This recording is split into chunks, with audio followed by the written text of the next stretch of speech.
Okay.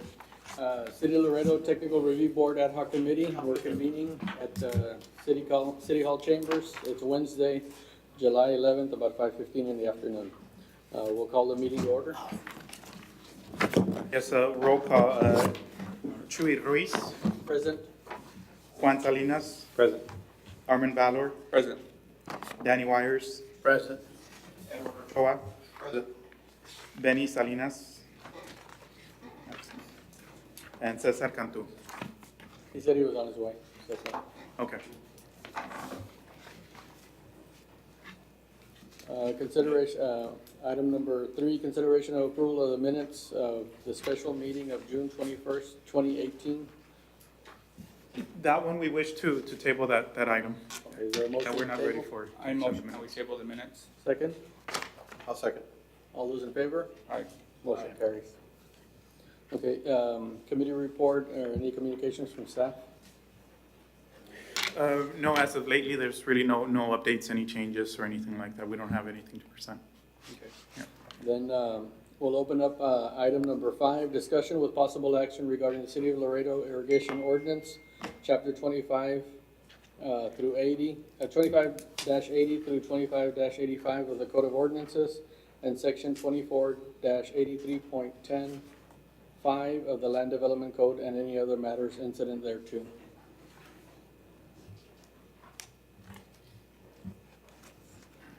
I know pretty much from the last meeting, pretty much we're gonna be getting just data from utilities and kind of have a discussion on the rates.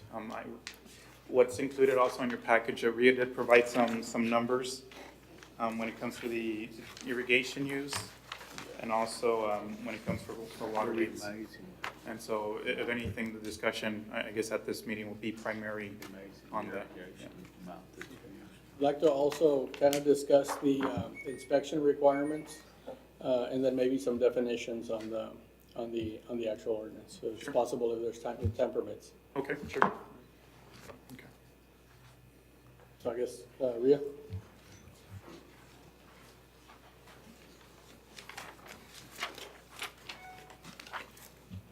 Good evening, Mr. Chairman. Riaz Ulmia with Utilities.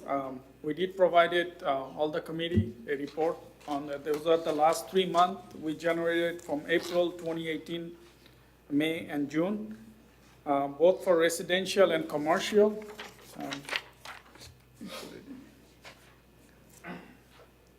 As you can see from this report, on residential, more than 60% accounts use more than 20,000 gallons. That's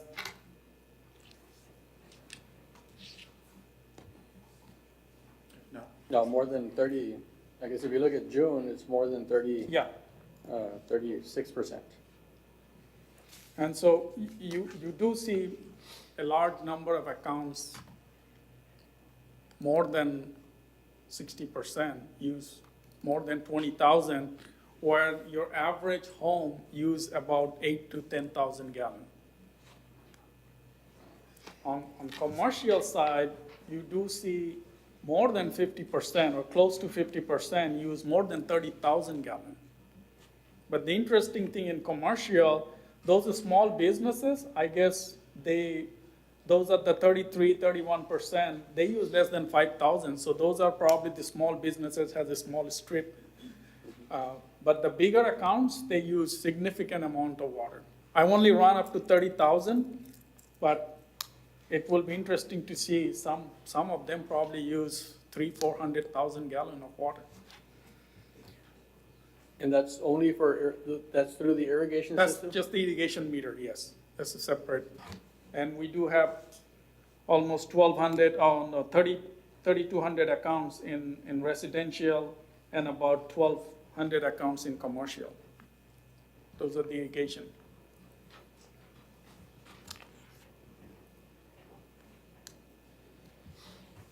At the last meeting, we had some discussions, and I guess everything was geared more towards the residential side.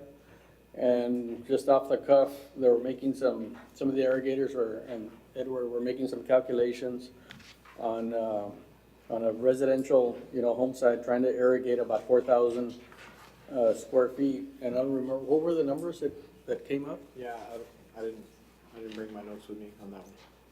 But it was something like It was like an average of 16,000. 16,000. I remember 16,000, something like that. That was just on the average lot, average landscaped area of like 3,500 square feet. 3,500 square feet. Yeah, that's what I remember. So, and I guess I had sent you, an email regarding how the city, bills or what capabilities the billing system has, because in some of the discussions, especially like in the commercial, the residential, I'd probably say that 90% of the home sites fall under this category, or maybe, with a variance of 20%, from that, irrigation area. But on the commercial, that can vary a whole bunch, right? Yes, that can.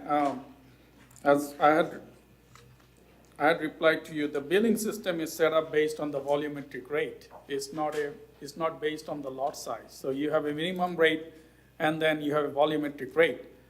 We don't have a separate rate for irrigation. It's the rates for our residential rates, and we have a commercial rates. So that's probably one thing we need to start looking at.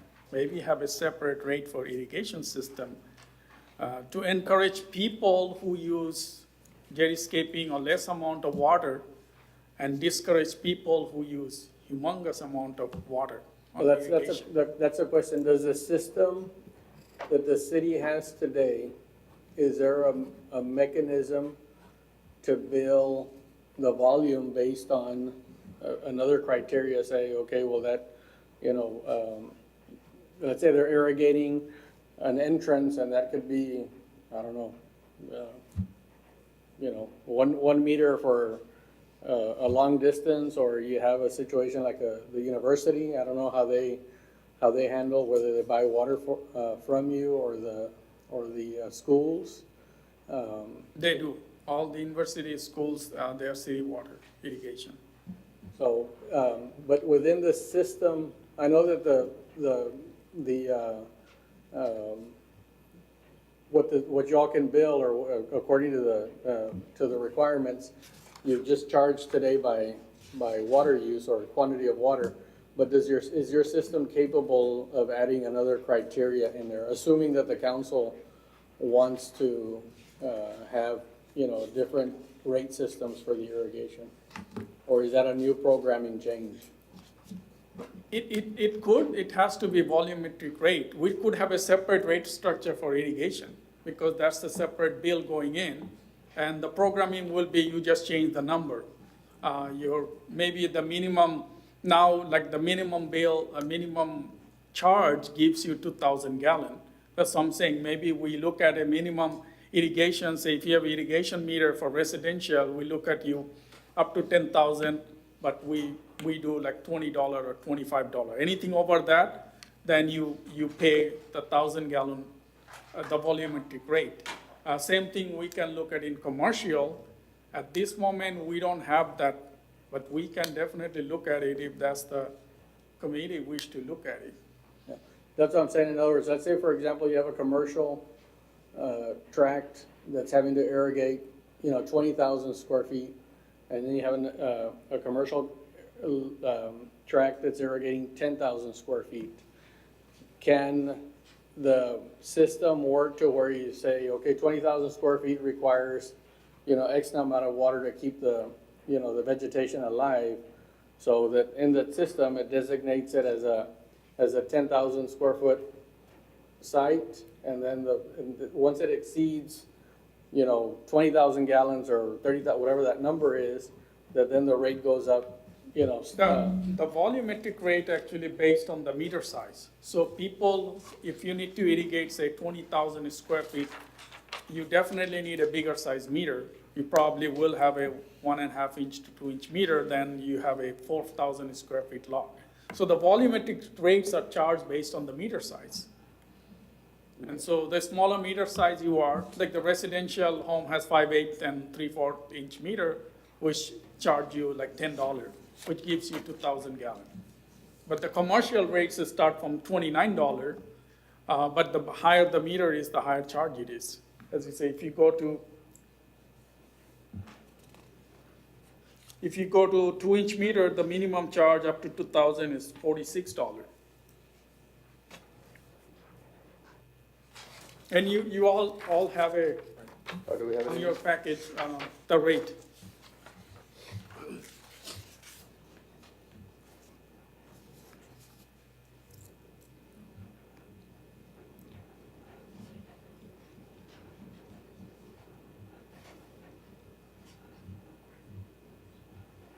But Mr. Chairman, if I may, I think that we start talking about the irrigation because of the street.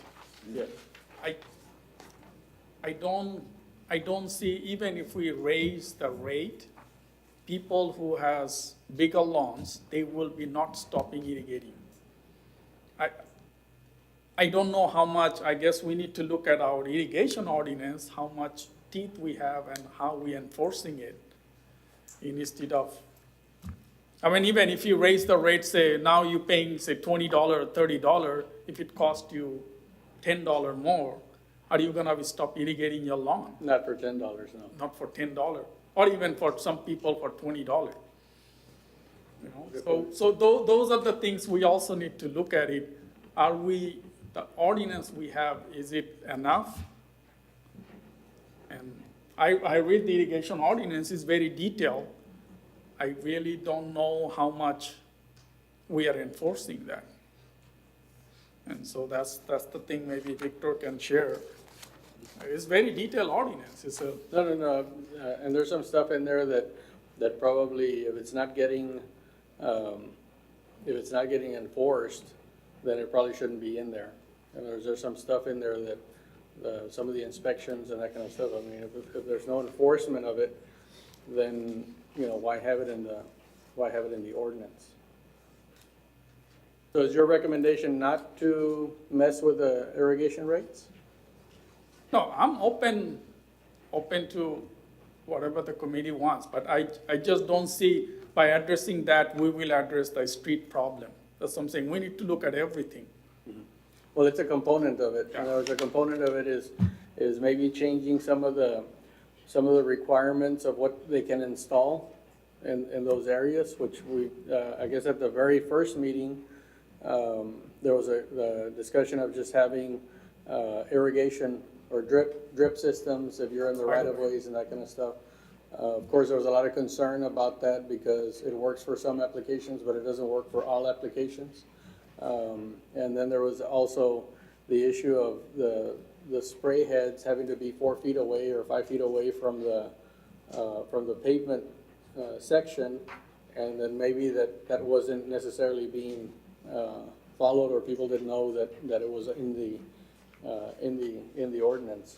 But so obviously we do need to address what's happening in the right of way and what's happening in the front yards, or any landscaping. Like if you have a double frontage lot, I would think that whatever requirements we have in the front yard would be on the backyard. So that we try to stay away from the or the runoff. Because I think that's where the problem is, that it's, you know, maybe it's not necessarily the system itself, but all the runoff that's going on onto the street. And then once it gets on the pavement, once it gets off the valley gutter and it gets on the pavement, well then, you know, we have all kinds of problems with the streets. So let me,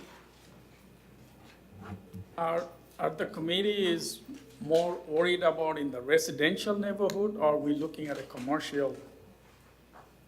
Well, I My think, understanding the streets are falling is mostly on the residential neighborhood. well, there's some, I've got a picture in there where it's one of the commercial, there's a commercial, I took out the names of the location. We'll recognize Mr. Cantu. Yes. Be present. I'm sorry I'm late. And you see, like I've seen on some of those, they've got those rotor deals, and the whole street is wet. I mean, it's going into like the first lane, all into, I mean, it's a five lane road, and the first lane in there is like 75% wet, and then you have already a depression, you know, in that section.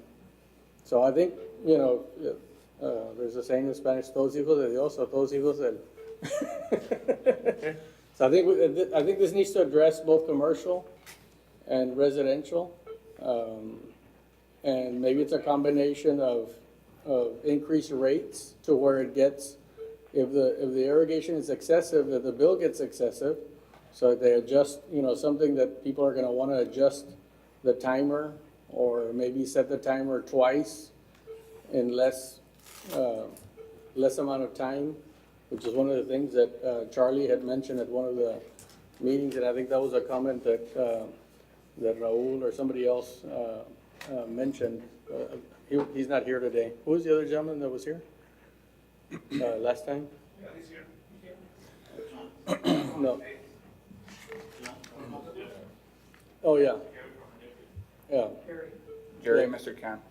Yeah, he mentioned last time is adjusting in other words, if you're needing to irrigate for 8 minutes, maybe do 4 minutes, you know, and then later in the day, do another 4 minutes so that that water doesn't run off. And maybe by having a steeper escalating rate, then people will look at their bill after ample notice of, you know, letting people know that their rates are gonna be up, check their systems and all that stuff, that they'll go in there and adjust their irrigation patterns.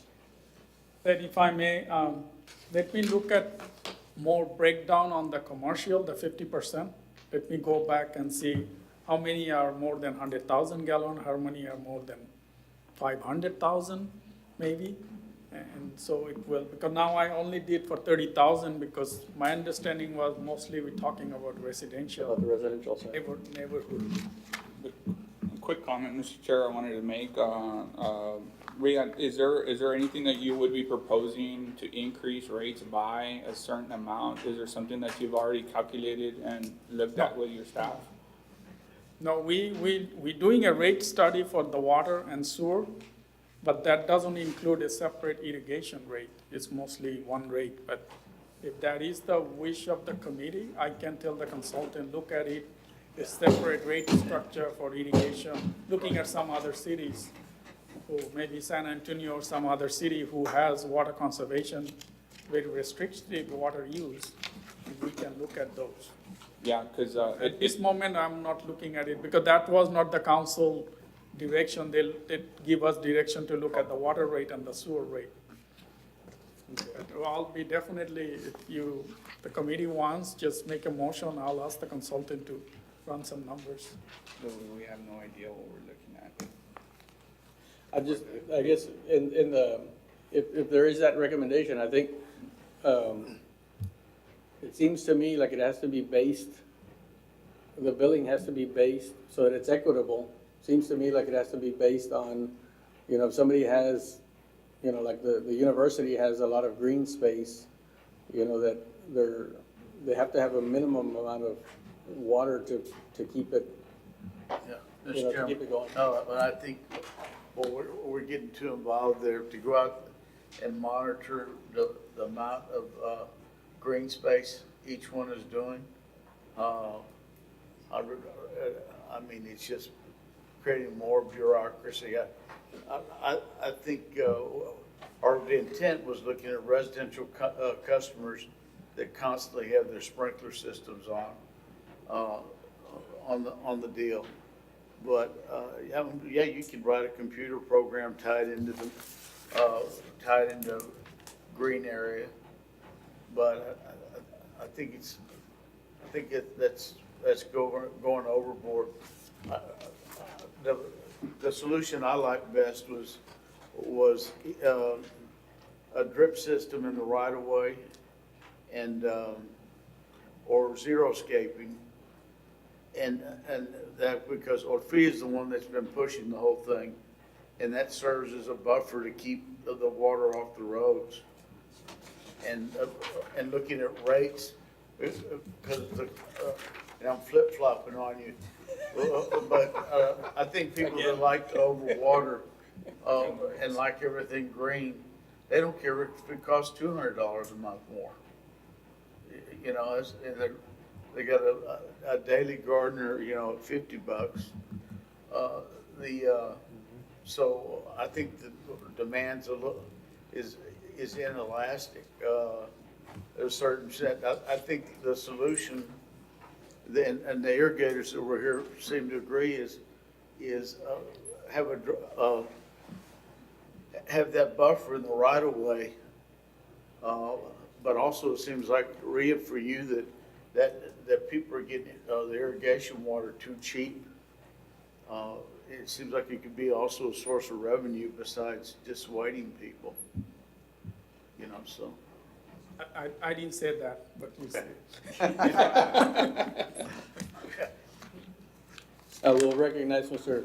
Salinas. And the other thing about raising rates on the people with the irrigation system, the trouble has been for as long as I've been through the utility fights, and for years we could never touch rates. It's all the people that can't afford an irrigation system when you start messing with their water and sewer bill that start raising hell with their city council members. But that's just my two cents. I think the best thing we can do is put a buffer in the city right away to keep the water off the roads. So is everybody off changing the rate structure? Is that what? But I don't know, Johnny, what do you think? I'm with Danny and Rhea. I think the whole reason that we've got the irrigation ordinance sent over to us was as a response to the paving ordinance, and specifically to address how we're gonna keep water off the streets. And I know this is one, it's trying to change behavior, but I think the new paving ordinance is going to affect all of the new subdivisions going forward. So maybe we should focus on what we can do to pair up with that and say, okay, on all the new subdivisions going in, how can we change, or how can we fix the irrigation portion of it so it doesn't mess up the streets that we're gonna be building under the new ordinance. That's kind of my take on it. I agree. Any thoughts on changing the rate structure? I don't think we ought to change the rate structure for everybody, but maybe we should change the rate structure for those people that consume a lot of water. Okay. But I don't believe in raising the rate structure for everybody, for all the. Right, in other words, Okay. I guess my thought process on this thing is if somebody's using over, 16 or 20,000 gallons, that it should get exponentially higher. Right. That's my thought, so long as it's equitable. If it's not equitable, then, because the system is not capable of it. But I've been saying about increasing the rates in the irrigation for a long time. I disagree with Danny. I think when you hit people's pocketbooks, they come out fighting. That's been my experience. Is anytime you reach into somebody's pocket, they're upset. But if it's a reasonable deal and they can irrigate their land with 20,000 gallons and you're not affecting them, it's a matter of adjusting their system, checking their system, on an annual basis, or then I think it's a fair deal, because I saw a picture the other day. That water will travel 6 or 7 blocks from somebody that's over 6 or 7 blocks that's over irrigating, and then along the way, even though it's a small amount of water, along the way it'll get on the pavement. Once it's getting on the pavement, then it tears everything up. Just real quick, I'd like to add the comment that I agree with Mr. Chair here, where we came up with different options of how we could change the ordinance and irrigating the right-of-way area.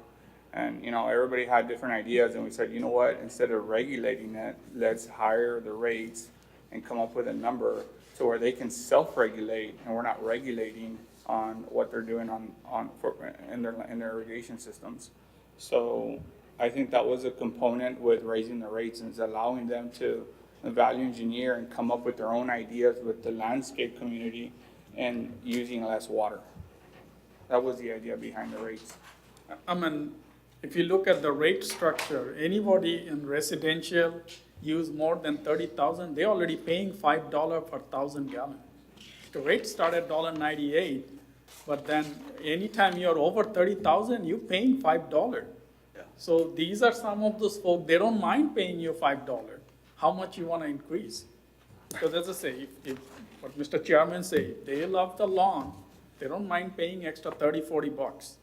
I had some lady that told me, these are my babies. I don't mind paying $200 irrigation bill.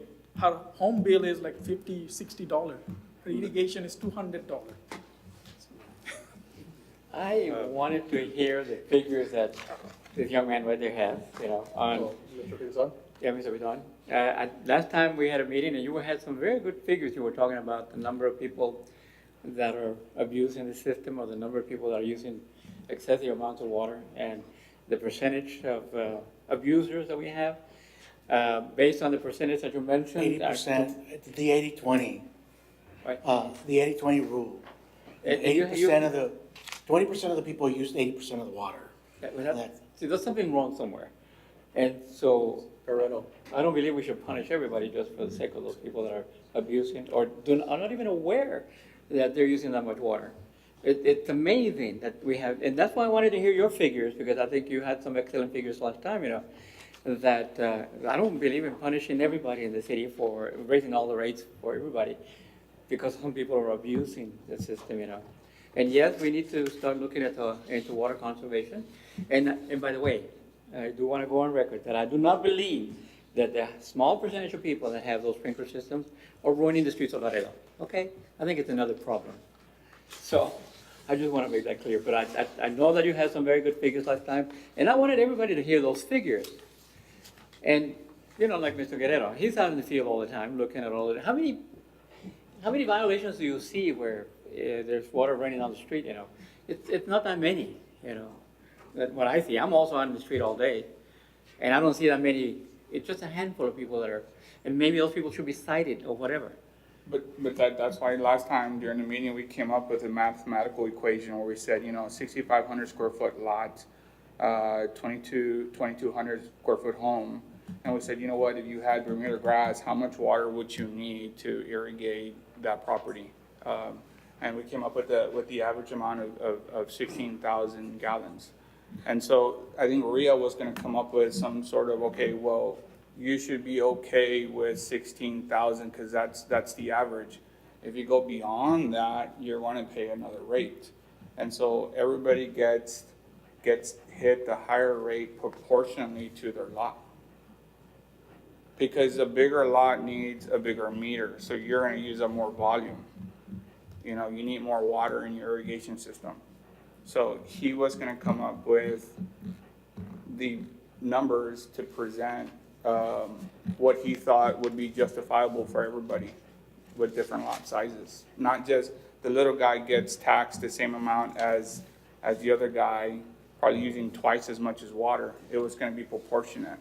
With all due respect to all my colleagues and everybody else on here, I don't know how much y'all pay for a water rate study, but I'm sure it's in the tens of thousands of dollars, like real specialists that are experts at doing that. I don't think we're qualified to come up with some kind of random rate study scheme. And I think if the rates do go up in the context of what I think we were supposed to be looking at, the only thing that would make sense is that it was raised to raise enough money to be able to create that water cop position again, to have actually somebody out there policing what we're trying to prevent, instead of kind of arbitrarily trying to come up with some kind of rate deal to hopefully that, it'll curb people's behaviors enough to prevent the deterioration of streets, and which I agree with Mr. Cantu. I don't think that's the whole problem, but.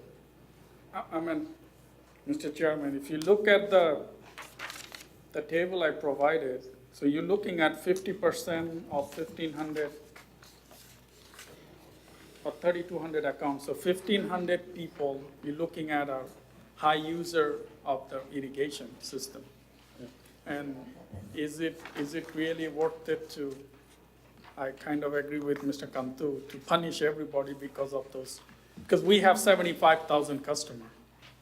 And we're looking at very small number of people. I mean, we can definitely look at a number, but I think we need to look at the irrigation ordinance, the whole thing as a package. Right, well, it was a combination, and those Yeah. were, And I think you already have it available in your office where you can monitor or you can tell when there is something wrong with the Yes. system in the house. You can get hourly data from Right. In your fact- automated meter. I have a problem right now. There's a leak somewhere in the plumbing in the subdivision, you know, that somewhere, we haven't been able to find it. There's a plumber looking into that problem. But you all notified me, hey, there's something wrong here. So if you were to notify those 1,500 people, hey, there's something wrong in your house, if you're using that much water, you know, maybe we can definitely, save, conserve water in the city, you know. But you're right, I don't think we should punish everybody for those few. No, but I'm not saying punish everybody, I'm saying Yes. the margin. In other words, at 40% or whatever it is, it's 37%. In other words, address a different rate structure for the 30% that are using over the 20,000 gallons. That would be kind of like the motion. In other words, Right, yeah. looking at a different rate structure for those users that are consuming more than 20,000 gallons of water on a monthly basis. And that 16,000, I know it was just off the cuff, but I think it had 150%. Actually, that number of 16,000 was based on the worst conditions that there was, the most extreme, which is like now during the dog days summer, with zero rain and with evaporation and transpiration at its highest. And 150% higher, right? And on top of that, we added another 50% adjustment factor for the types of grass that you might have that might require even more water. But those 16,000 was extreme. Yeah, why don't you come up and say that for the record? During that was the most extreme case. So let's say during the springtime or during the winter, I mean, it significantly drops. So I mean, 16,000 is like a really, really high number. I mean, you're looking at an average number of at least, or around maybe 8,000 gallons monthly. That should be what is used for a 3,500 square foot Landscape lot, area. or grass, a lawn area. Now, when it comes to the big commercial properties, you do have a 2-inch meter, but that 2-inch meter can be servicing almost 200,000 square feet. Because you can water, one day, and then the next day another section. So, a certain algorithm or a certain equation has to be placed there, as to commercial properties, to really base it on the square foot that is getting irrigated. Yeah, so it is a little complicated to come up with those numbers, but I mean, those are the different, things that need to be considered. I do think the issue in the right of way, one guy pays for one guy pays to install the landscaping, and another guy pays for the water bill, typically. Like in a subdivision, the developer might pay for some of the landscaping, but then the HOA typically takes over the water bill, or a builder landscapes, and then so there's kind of a disconnect there between water rates and encouraging some kind of zero-scaping type deal. There almost needs to be an incentive for zero-scaping itself, separate from The water rates. Well, that was one, that was, the guy that's paying for it. that was one of the other comments, was possibly in conjunction with rate increase, that temporarily there be some big incentives for, for xeriscaping, and that gets phased off, fairly quickly. It seems to me like on your chart, of the water rates that you have in here, you already have a breakup for the first 20,000 gallons. Cause it's 2, 6, it's 4, 6, so you already have, you're at 212 for the first 20,000 gallons. So if we were to address the rate structure above the 212, leave the first four categories by themselves on the residential, and then just hit the next four categories with an aggressive, increase in the rate structure. And if 16,000 gallons is already a very generous amount for the landscaping under extreme conditions, then people will probably not be impacted if they adjust the way they water. See, Guerrero had some comments that he wanted to make. Okay. Who's that? John Guerrero, Mr. Rivera? if he can make some, he was gonna make some comments about violations that he sees on the street, right? Yes, Mr. Rivera. Okay. Mr. Rivera? For the record, John Guerrero, Building Development Services. Yes, I do see violations every day. Seeing that the way we look at things as inspectors, we stop by and we ask the people either to cut off the irrigation, or we tell them, we leave them a card and let them know they don't answer the doors. But at the same time, it is something that is ongoing every day. We do see those violations. Some time back, maybe 5 or 6 years ago, we did a survey on depressions on the street. So, and we would report that to our office, just to go ahead and know that the streets were being damaged. And at the time, we did see that the water was gathering on those depressions, on new streets, also on new construction sites. So the development of new constructions, some of the streets were already having depressions on them, and that's where they would start talking about the irrigation, that it was caused by the irrigation. But here again, we can't blame everybody for it. Right. I do want to clarify my point when I said that I don't believe that irrigation systems are destroying the streets of Laredo. I think it is a minor problem, but I think there's another major problem that makes up the situation where the streets are not performing right. But I do agree that it is a minor problem, but not the major problem that's causing the streets of Laredo to be the way they are. Yeah, I believe people change the hydraulics of their own systems, because we do set it, setting myself as an irrigator, I set my system at a certain hydraulic, and by the time I get it going, this is 24 gallons I'm going to use in that one irrigation process. And if I go out there as a homeowner, I'm going to change it, and that's what's causing the problem to go ahead and increase our pay of what we're going to pay as a consumer. And it's usually what we need to look at as irrigators to help out the customer and giving them, the best that we can. But if they're going to be doing other things, for us to go ahead and recognize that the water's running down because you set it up at 15 minutes instead of having it at 8. Right. So, And that was the whole thing, is that we're talking, some members have said, well, we're punishing the little guy. Well, we're already punishing them because they're paying for the city of Laredo is paying for additional damaged streets. So, I mean, it's a huge problem right now, so we're already punishing everybody. The thing is that we had discussions about how we regulate it, and we couldn't come up with a decisive way of handling it without imposing strict regulations. So we said, you know what, raise the rates and let it self-regulate. Let them do the value engineering with the landscapers and work with their hydraulics and stuff towards fine-tuned, and maybe that'll lower the water consumption. Mr. Reyes? Hello, everybody. My name is Octavio Benavides. I own a small business here named Hollywood Garden. My dad started years ago, and I took over 18 years ago. I'm not in favor of raising hikes for everybody. Everything right now is the high cost of living for everybody is super high. I do believe in the buffer zone, that we need to create a zone where we can keep water, especially irrigation water, off our streets.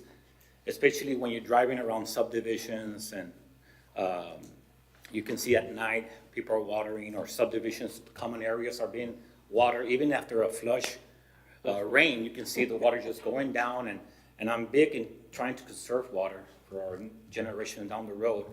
And I believe that we should focus on creating some kind of a buffer zone, and maybe we can start on the residential side to create like a drip system. But if you guys implement something like that, the drip system it's not that simple to install. Somebody with the proper experience have to know what he's installing. He has to be properly inspected.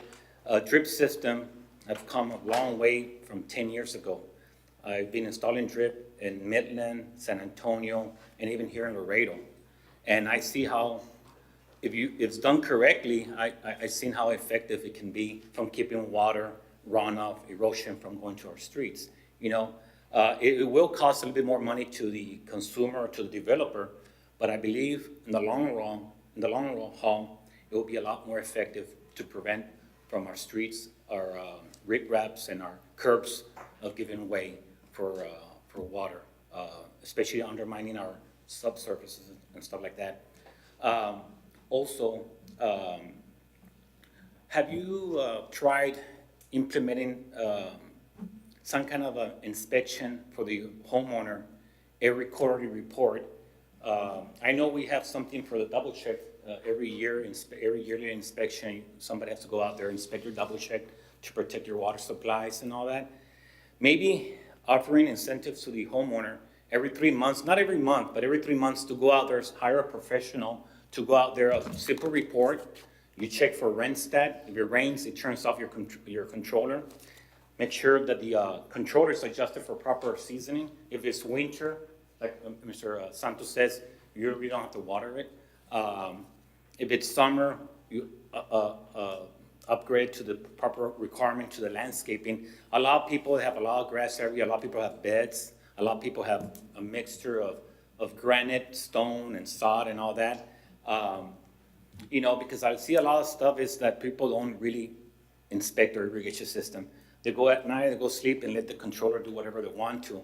And I've seen even in winter months, when they call me for a repair or to inspect the controller, they're watering 20 minutes for a particular zone, and you see all that water on a slope area going down because they have either clay soil or something like that. So maybe raising the heights is not the answer, but I do believe maybe implementing something to that effect that they can enforce to the homeowner every quarter reports, to hire somebody, and when they get their bill, they can stick it in there, send the bill. Maybe the city can give them a $15, $20 credit down the road, you know, every 3 months.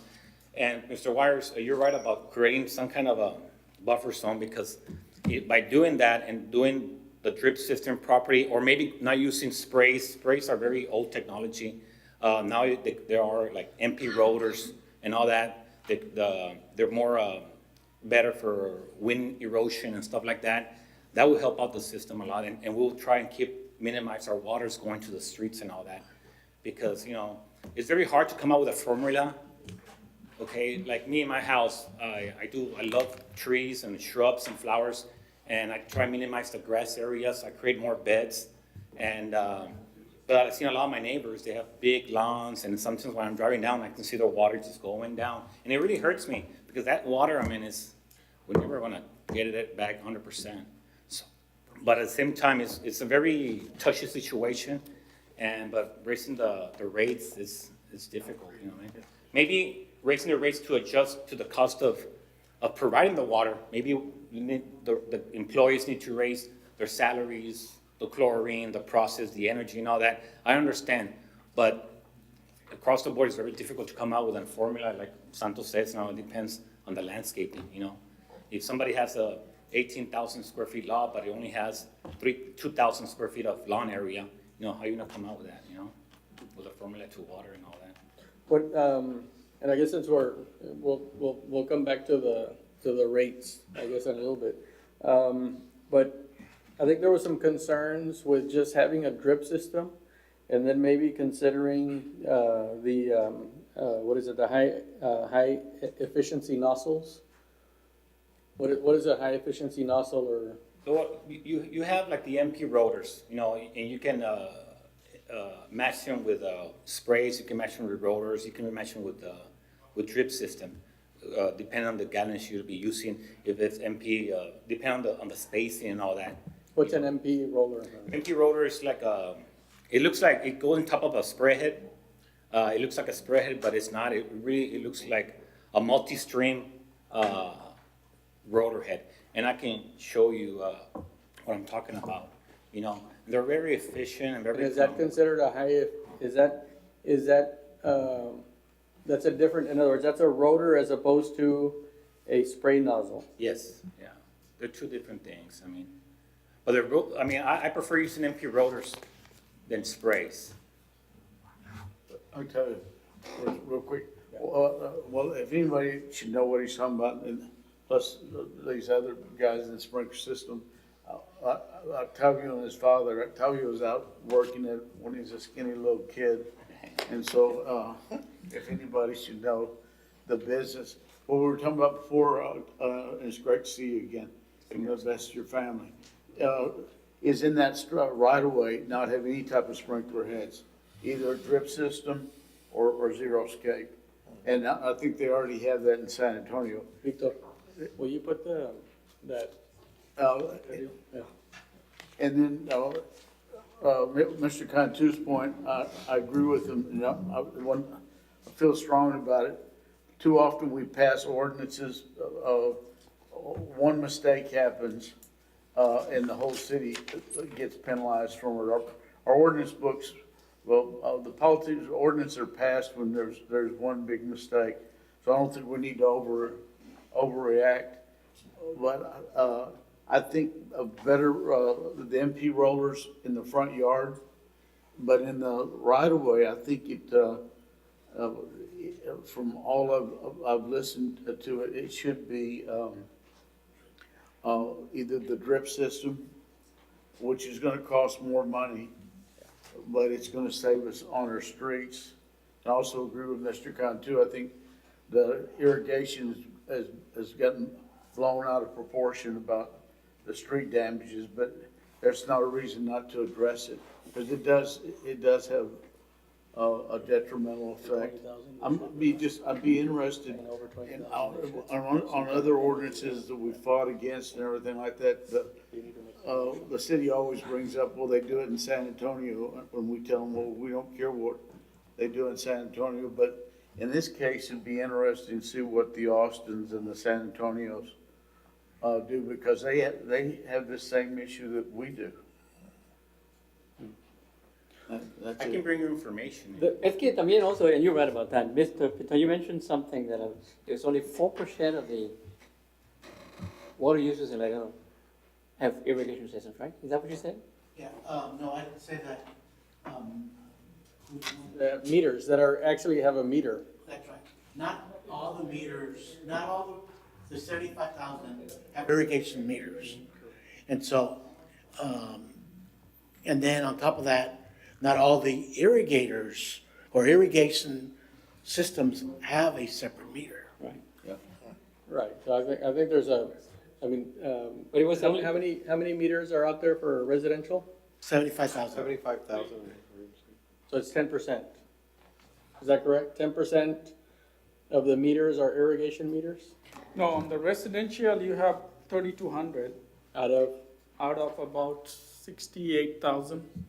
So, it's 5%. About 5%. 5%. and commercial, you only have 1,200 out of 4,000, 5,000, let's see. Okay. Thank you all. Respect that. Thank you. Octavio.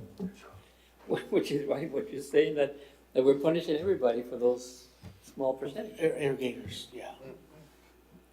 No, we're not talking about punishing everybody. We're talking about setting a different rate structure for those users over 20,000 gallons.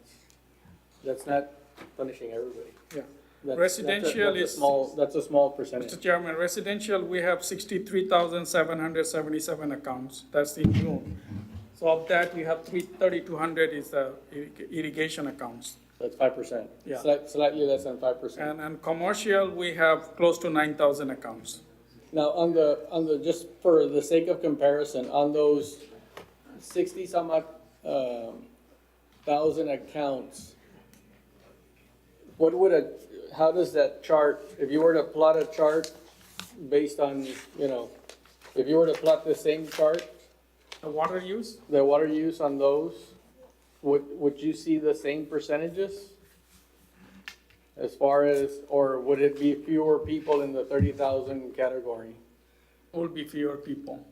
Fewer than that 40%? We probably will have in summer about 3,000 to 4,000 accounts, they use more than 30,000 gallons.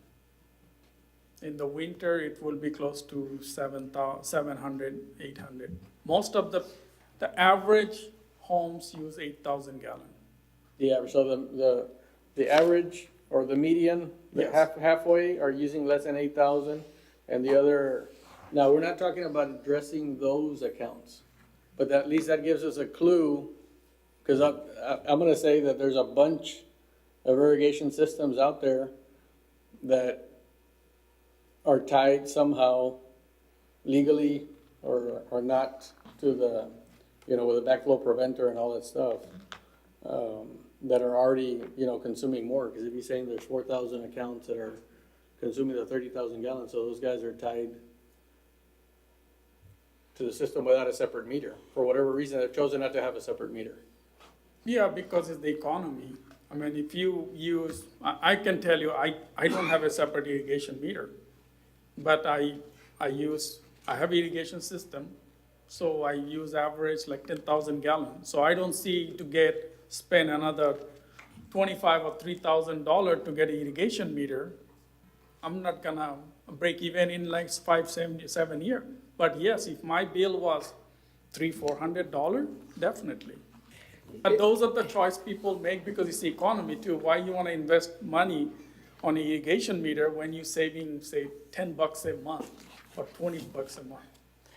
The point I was trying to make, which to me sounds kind of ridiculous, but that 4%, 5%, whatever it is, of the consumers are destroying all the streets of Laredo. You know, I mean, that doesn't sound right to me. The issue started with, we're dealing with this issue because we're concerned about the streets, right? Actually, we were not concerned about consumption, but we should be concerned about consumption too, you know, and saving water conservation, you know. But it started with the streets. To me, it sounds ridiculous to say that 4 or 5% of people that have meters are destroying the streets of Laredo. I've never seen a report. We've asked for a report of what percentage of the streets are actually getting torn. We asked for that at the very beginning, and there's, but it is evident that. Let me make just one point. Yeah, the percentages are misleading because some people don't have an irrigation meter, but they still over sprinkle. And you know, South Laredo, when you just look at it overall, I mean, 60,000 people.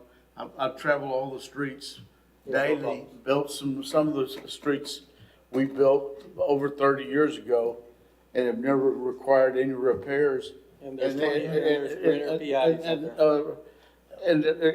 Yeah, they've had better soil to work with, but we got away from the whole idea of enforcing the ordinance. It's budget time coming up. Maybe in the rate structure, we built just enough in to cover another employee for you, John, but someone could drive, and the people that irrigate are on the north side can drive the different subdivisions, you know, at 5 o'clock in the morning and find the hell out of the people, you know, and there you're punishing the people, the perpetrators, and not the other 90% of the citizens that are taking care of their watering right. But I think new subdivisions, and I think we're going to find out in the state, new subdivisions, and I'll tell you, I'll make some calls also. New subdivisions are requiring some type of buffer in the right of way. And I think for our new subdivisions, that's, that and start, and the enforcement are the two things that will help the most.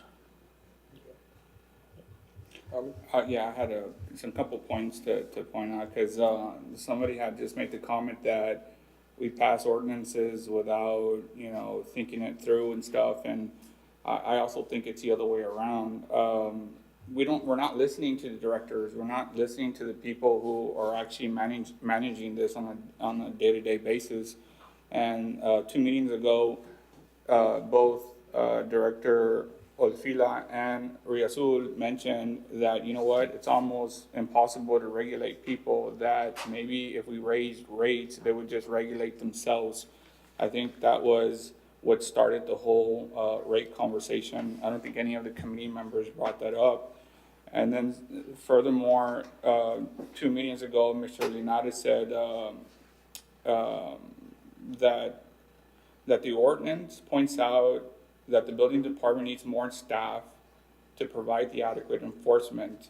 The current code of ordinance 31.141.29 says, if a meter, backflow preventer, or irrigation system is found to leak on the private side of the property, owner will be issued a written warning for failure to repair a controllable leak. Failure to repair a leak after the second time will constitute a citation and incur the penalties established in this plan. So the codes are already well defined, but Mr. Linares had mentioned there's not enough staff to enforce a lot of what's going on right now in regards to the leaks. So I just want to point out that the conversation with the rates started with the directors, and we're just trying to listen to staff to see what they wanted to do. So that's how this conversation started regarding the rates. Okay. Edward, are you good in time? Yeah, Okay. Because I know Edward has to leave a little bit. I have about 15 minutes. 15 minutes. Edward has to leave a little bit early, and I'd like, if we're gonna vote on this, I'd like everybody to get an opportunity to chime in. I think we've kind of discussed this, unless, did you want to say something else? Yes, sir. Educated people is one of the most important things that we can have. So we can have, because we have 311s that people can call in. And if we can educate them to be calling on 311, we get those coming in. Not only the building department, but every department in the city gets that report. And inspectors go out and check that out. Okay, like you were saying, unfortunately, sometimes we need more staff to go ahead and do that. But the utility department has people that police around also. So we try to work with each other to make sure that we try to get the customers satisfied.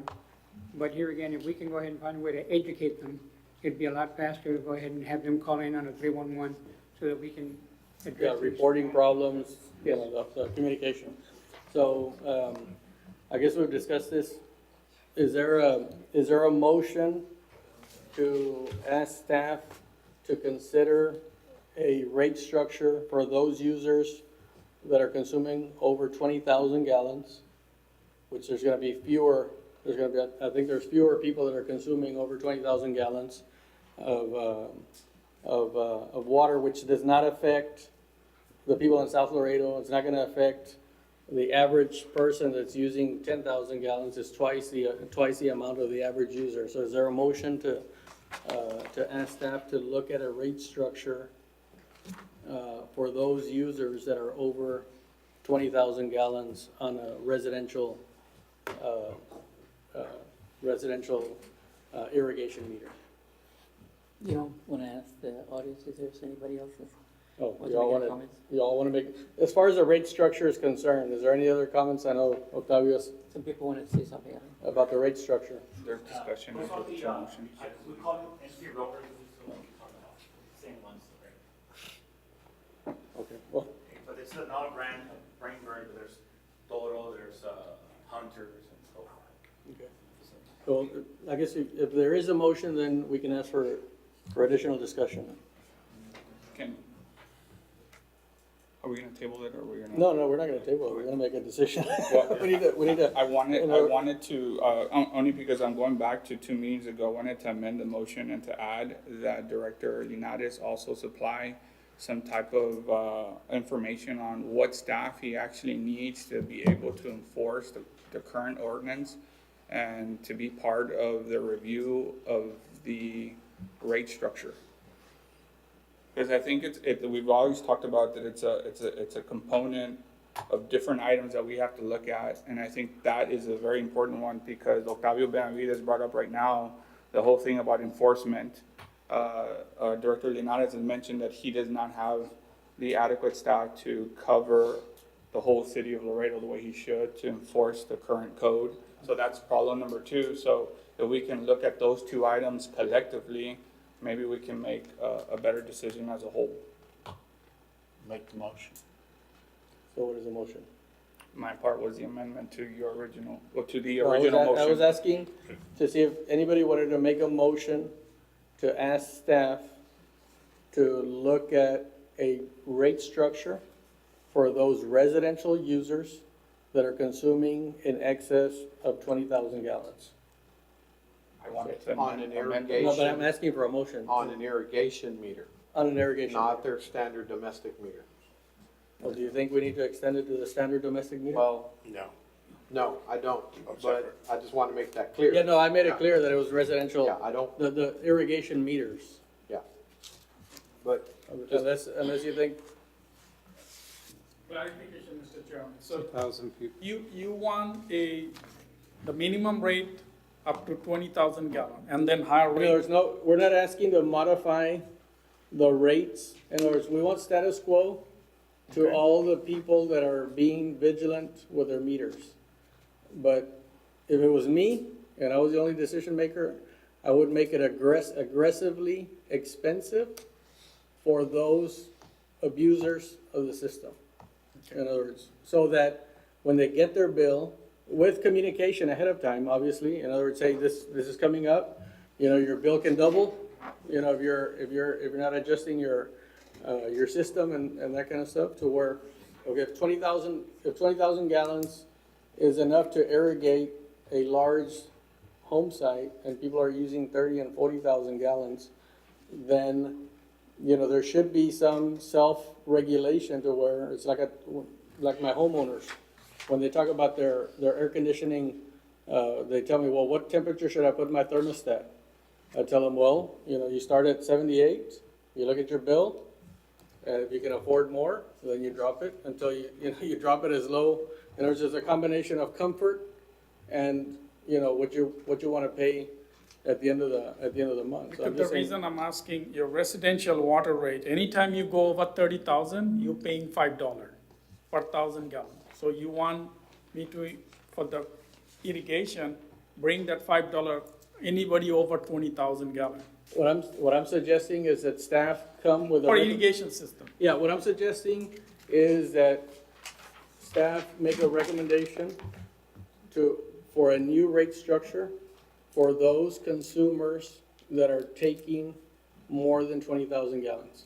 It can be, maybe it's $10, maybe the first rate structure is 5, and then the next 10,000 gallons it goes to 10, maybe the next $10,000 it goes to 15. I don't know what that number is, but so that it can be a deterrent. Okay. It's, In other words, a deterrent for. Then, Mr. Chairman, let me, Yeah, for the what next question meeting, about? let me present to. No, well, there's no motion yet, so that's. well, first of all, how many abusers are we talking about? 1,000. I mean, how many people are using excessive amount of water? Do we call them abusers? Or maybe out of all those abusers, 50% of them don't even know that that's happening, Well, then, Remember, when they those find are, out, they're those gonna- are my best clients. we'll make them better clients. There is no So motion. basically, you I'm have asking for opposed somebody to to make a motion, nobody Nobody's made a motion. seconds, so it dies. No, I didn't Is make there a motion, anybody- I was asking for somebody to make a motion. Yeah, you're asking for one, no one, So is there? does so anybody it wanna just make a dies, you motion? go on to a different thing. Well, they asked for discussion, so, I do make the motion to have staff, provide us a rate chart on what, Mr. Chair said. So, what, you know, repeat what that was? And I don't really agree with that, Write the it down. motion combined more enforcement. Yes, I was going to amend it with what I said. Well, there hadn't been a first one, so we just do one clean new ordinance, I mean, a motion. I moved, I So moved the motion. You're moving to do a rate study or to propose a rate structure for those residential irrigation meters that are consuming more than 20,000 gallons. And in addition to that, propose some staffing to regulate. No, or the to amendment, monitor the amendment ordinance. to the motion was to have Director Linares propose what he would need to enforce the current ordinance. In other words, hiring the additional staff, and what he would propose the council consider. Will it be from the, Ria, is From it, the building the department. way that your bonding is structured and all that, is it possible to pay for, out of rate increases on the water, to pay for positions in other departments or positions like what they were talking about, enforcement type positions? Unless you don't want to answer that in case the answer is yes, but yeah. I don't know how y'all are. I know pretty much what you're gonna have to do is kind of like an FTE analysis, pretty much for full-time equivalent. But one of these components usually, it always becomes with budget, so it's something that we also need to relate also with the city management also. So they don't get off guard on, you know, that, oh, we're requesting positions or anything like that. So it's something that we do need to tie in also with them. And so, but we'll certainly present something of a concept of regards to the request. We can do that. So. okay, so then the motion is review the rate structure for those irrigation meters that are over 20,000 gallons and address staffing to enforce the ordinance. Right. There's a motion, is there a second? Gonna die for lack of a second?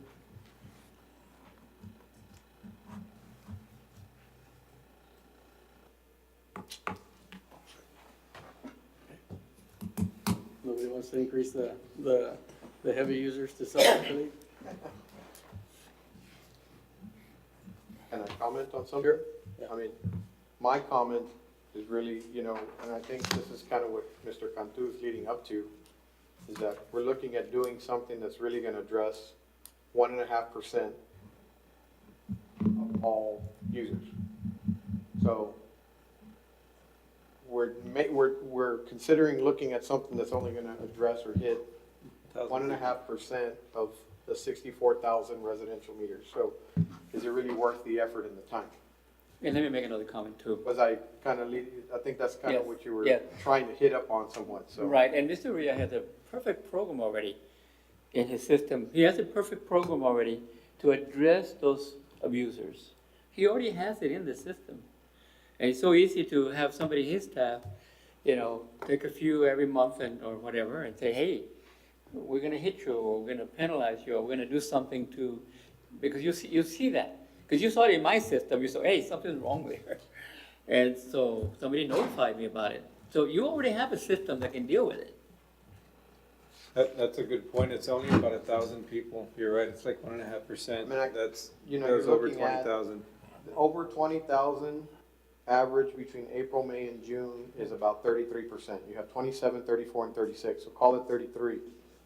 33% of the 3,000. 3,300 It's 1,500 accounts. is 1,000 accounts, 1,100 accounts, 1,000 accounts or so. And 1,000 accounts out of 6,400 is less than 1%. You could visit them all in a month and see whether or not their streets are messed up in front of their houses. And then that would be I mean, And what's the flip side of that? As far as the other, what's the average consumption for the irrigations?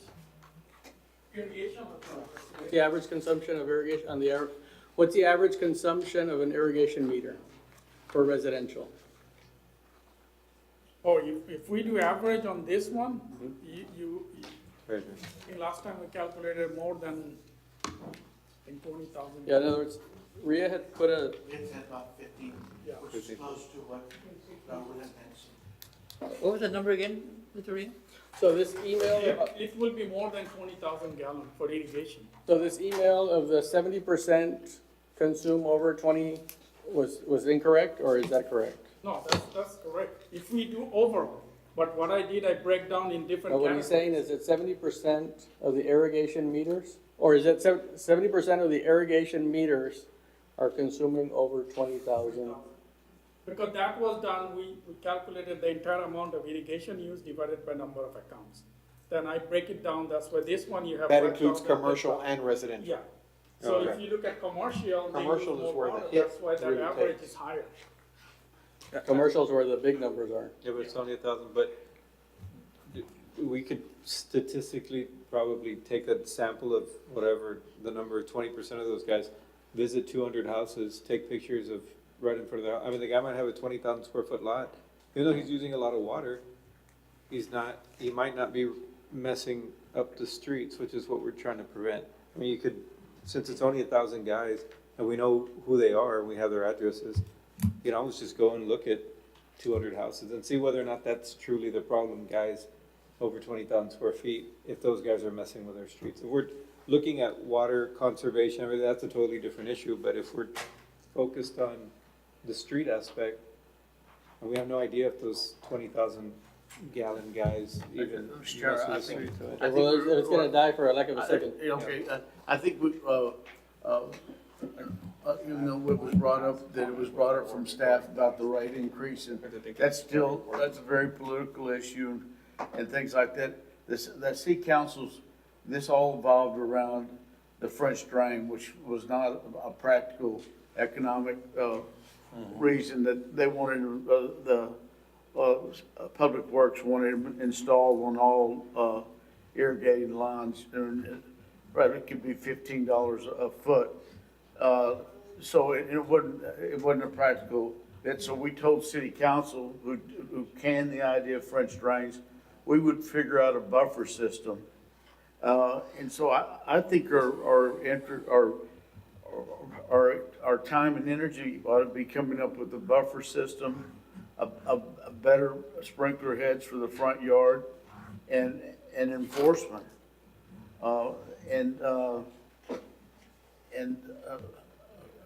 Leave the rate system alone. I mean, I don't mind getting a study done, but it does seem like we're missing the enforcement and a buffer system, and that's what the city council wanted. You wanna Can I amend, just you wanna, mention you wanna something amend your real- motion? I just want to add something real quick, and the thing is, it's at 1%, because currently, right now, residential users are tapping into the domestic meter. We need to get them off of the domestic, sometimes they don't even have a backflow preventer. We need to get them back on an irrigation meter, and maybe we can establish some sort of incentive to get them off the domestic onto irrigation, and the rates still go up, so they have to kind of, work with their systems and make sure it's working appropriately. Work with Director Linares and seeing if we can get, the council can get him the staff he needs to enforce the codes. But if to say that, we're not gonna move this motion because it's only affecting 1% is missing the point that the other 98%, 99% are on a domestic meter, and they shouldn't be on a domestic meter. Yeah, but we're talking about increasing rates only for the irrigation meters. Right, but there has to be a component to get them off So of the you domestic. say, do you wanna amend your motion to look at the rates for both?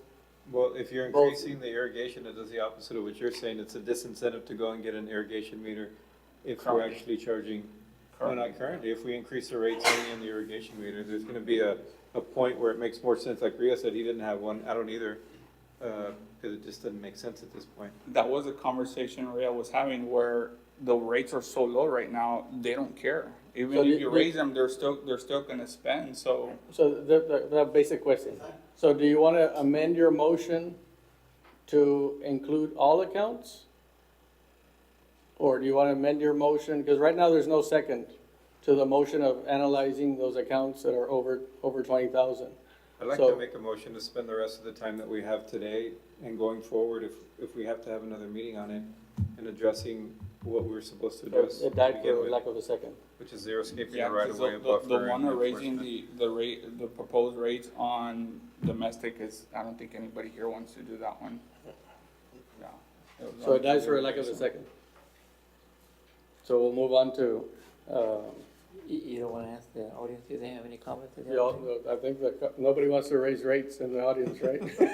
Well, Nobody jumped up and, would someone, Mr. Chair, would somebody entertain at least a motion to have Director Linares give us some sort of structure on what he would need to staff to enforce a Sure, I'll make current that ordinance?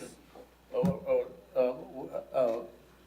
Ask Mr. Leonidas to come back in the next meeting. What well, would be? let me ask you a question.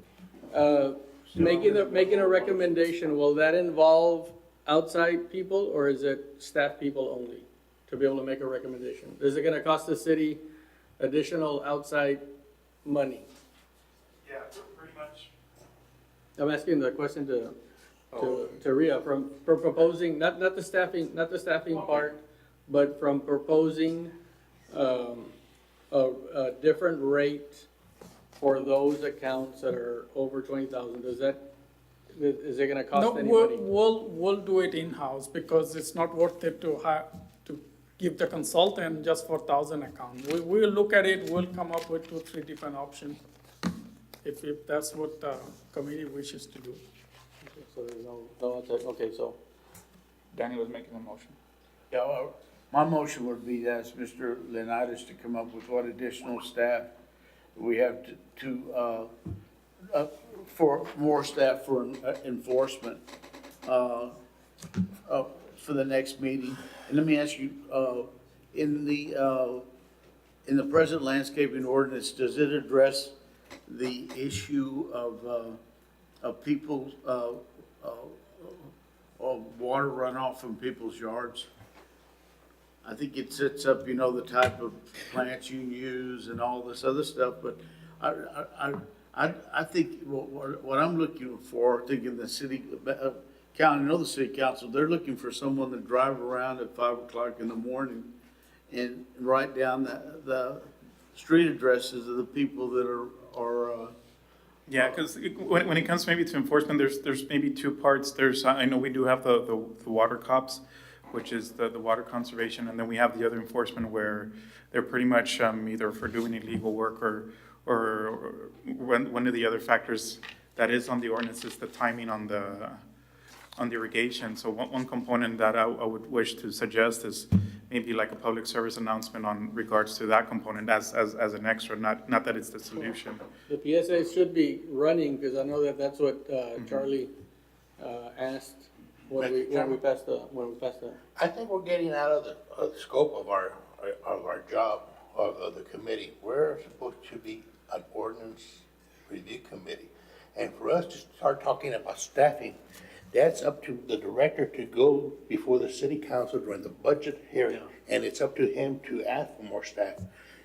I think That's our outside function of, it's not our function to be telling him to do that. I agree. You're right, Ben. so it dies for a lack of a second. We don't want to consider, It's up to him to look go at- before the city No, council. no, I'm talking about the issue of those consumers that are in excess of the 20,000 gallons, per month. So we don't wanna consider that as part of a component to address the water runoff, which is the problem, the issues of water Separate runoff. it and just keep just that portion and not the staffing. Okay, so you wanna amend your motion to just address the irrigation, in other words, the irrigation meters, to look at a different rate structure for those irrigation meters that are using over 20,000 gallons, and forget about the staff component. I think that's the reason why it failed. I don't know, I'm thinking that. The staffing is really between the director and the city council during the budget hearing. Yeah, what I was trying to explain Ben, earlier, you wanna yeah. ask him- You wanna ask yeah. him to amend his motion? Yes, please. He's asking you to amend the motion to remove the staff component, just relook at the structure, Okay. the rate structure only. Okay. So there's a second with an amendment. Do you agree to the amendment? He'll make a second to But your who made the, motion. who made the first? You made the first. But it died. It was. No, it hasn't died because we've been discussing it. We Okay. hadn't had a second. Okay. So he's making a second, if you amend your motion to just look at the rate structure, in other words, propose a rate structure for those users that are consuming more than, so there's already a second if you just take off the staffing component. If it's still there, I rescind my motion, but I will add to Benny's comment that, I agree with you, Benny, 100%, but oftentimes, we've heard it from landscapers that there's not enough enforcement, that there's a lot of leakage, and we've heard it from Director Linares, but the thing is, So if you don't want to amend your motion. Yeah, but one thing, just a suggestion. Do you want to make the motion, Betty? Okay, so it died for lack of a second. Do you want to make the motion Makes no sense to me. with that, so we can move the meeting? Yes. no. I mean, I'm against hiring more staff. Just like they're against, they're against. I know think- you need no, more the- staff. the- I was there for 33 years. Yeah, I know they don't have adequate staff. No, the only comment, the only comment. You're right, let's keep it that way. The only comment I was gonna make, that for some reason, if there's any change of ordinance that requires, let's say, more work from our department, pretty much, yes, Benny's right. From our end, we're gonna pretty much try to make the argument, hey, you know what, we're gonna be getting more work than during the budget, and that's why I was trying to make the comments about the city managers. Because me specifically, I have to be direct communication with them that it's all right and budget purposes that I'm able to get that. But pretty much whatever work, if there is, for some reason, a more additional work, I'm gonna use that to pretty much make my argument. Your case. Your case. So I can try to address that component, I guess, internally. but at the end of the day, I know that all the directors are so not all of them are strong-armed, and it's like, you have to just, other higher-uppers make those decisions on budgets, and I think that we need to keep somewhat pushing for them to get work. Benny, you worked there, I don't know how many years. 33 years, and I know they don't 40 have adequate years, and they staff. still don't have staff. What is one of the best departments in Laredo, and I don't want to talk about the fire department, that they have people, look at their equipment, you call them, they're there, as quick as anybody else will be. Why? Because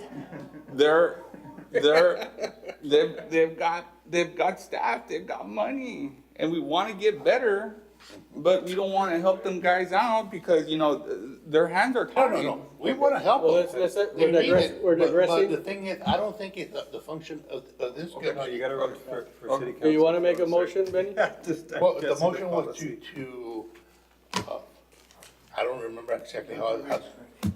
To review the rate rate structure Over 20,000 gallons gallons, on the irrigation meters. irrigation meter only, not the domestic. only So there's a the- motion to ask staff to make a recommendation for a different rate structure for those users that are over 20,000 gallons, irrigation only. Is there a second?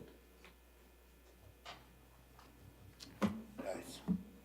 So lies for a lack of a second? Okay, so let's move on. Lies for a lack of a second. Okay. Let's pull, But there is a, it's died for lack of a second? no. Unless you Yeah, want I to make a know, second. no. I mean, I personally, I mean, I'm not, if I could make the motion, I would make the motion, but I'm the chairman, which is part of being the chairman is you can't make any motions. Personally, I think that, there is an elasticity of demand. I know Danny's using fancy words, and if we truly care about our environment, and we truly care about the natural resources we have, and there is an abuse of those resources, then, money affects people in their thought processes. So if they get a bill, and I'm saying with ample notice, if they get a bill and they say, look, he has the accounts, he includes it in his bill, and he says, if you have an irrigation meter and you're using over 20,000 gallons, potentially your bill is gonna go from $50 a month to $100 a month. I wanna make you aware.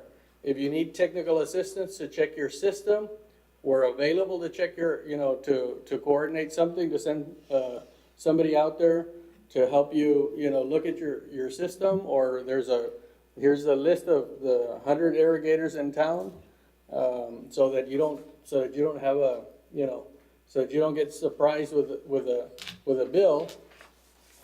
I think we need to conserve.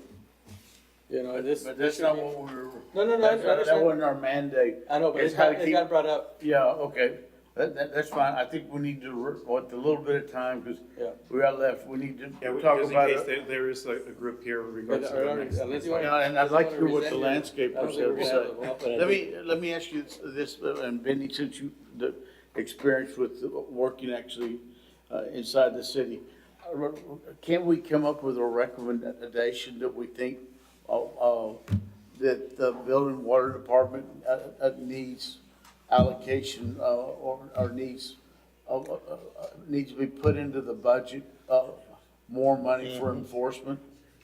I mean, I think that's within our scope, we make a We can make that recommendation. recommendation, yes. I think Yeah, we can. make, just make a recommendation, and then call all our city council members. I was gonna say, you know, What's that different from the recommendation we did with I Leonardo? don't know. It's the same one. people all over the Danny did city, say he flip-flopped. It's the same one. Yeah, but no, there's a nuance, the difference. It We're asking doesn't, for it doesn't hurt anything to look at a proposed structure. It doesn't hurt anything. Yeah. Because all we're asking is for him to propose something. I think what Danny's trying to say is, I can that propose. every single time that we're reviewing ordinances, as a blanket statement, we've noticed that there's a lack of enforcement. And, you know, that's a major cause of, because a lot of the rules are already on the books as far as Yeah. keeping water off the right of way and all that. You know, we're just not enforcing them because, you know, because ultimately it comes down to, you know, folks being understaffed. But That's fine, I'll recognize that. Is there any additional discussion? If we wanna make a motion and address this issue already and put it to rest, you know, people don't wanna talk about raising water rates anymore.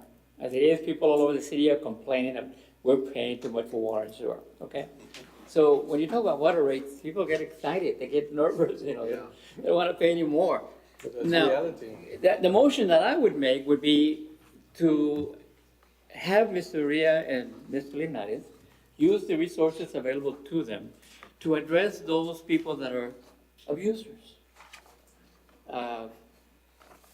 By identifying them and going after them, you know. Whatever it takes to identify them. I agree. So there's a motion, I'll second it.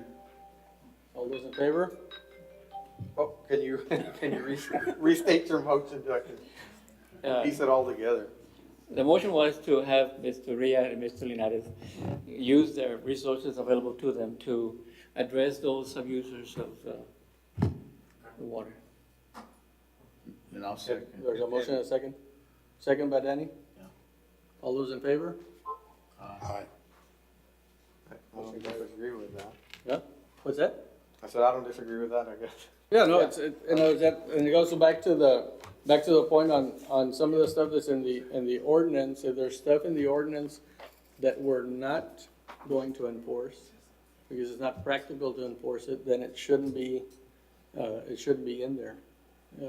Just from, in other words, if it's not practical to enforce it, with the existing, you know, with the existing people, then it shouldn't be in the ordinance, because then all of a sudden it becomes selective enforcement. And that's another complaint, is that there's selective enforcement out there. So let's move on to, getting the irrigators back, because I know that there's been some concerns. I know Gerardo had mentioned a concern about just having drip only, in the front yards and right of ways. And I think Raul, you had some concerns, about that as well. Does anybody else have concerns about just having a drip system in those areas? And if you do have a concern, do you want to provide an alternative to that? Can I comment on that before Raul gets, Raul can get up? It's a real quick comment, Raul, but, And if anybody else wants to speak, just raise your hand.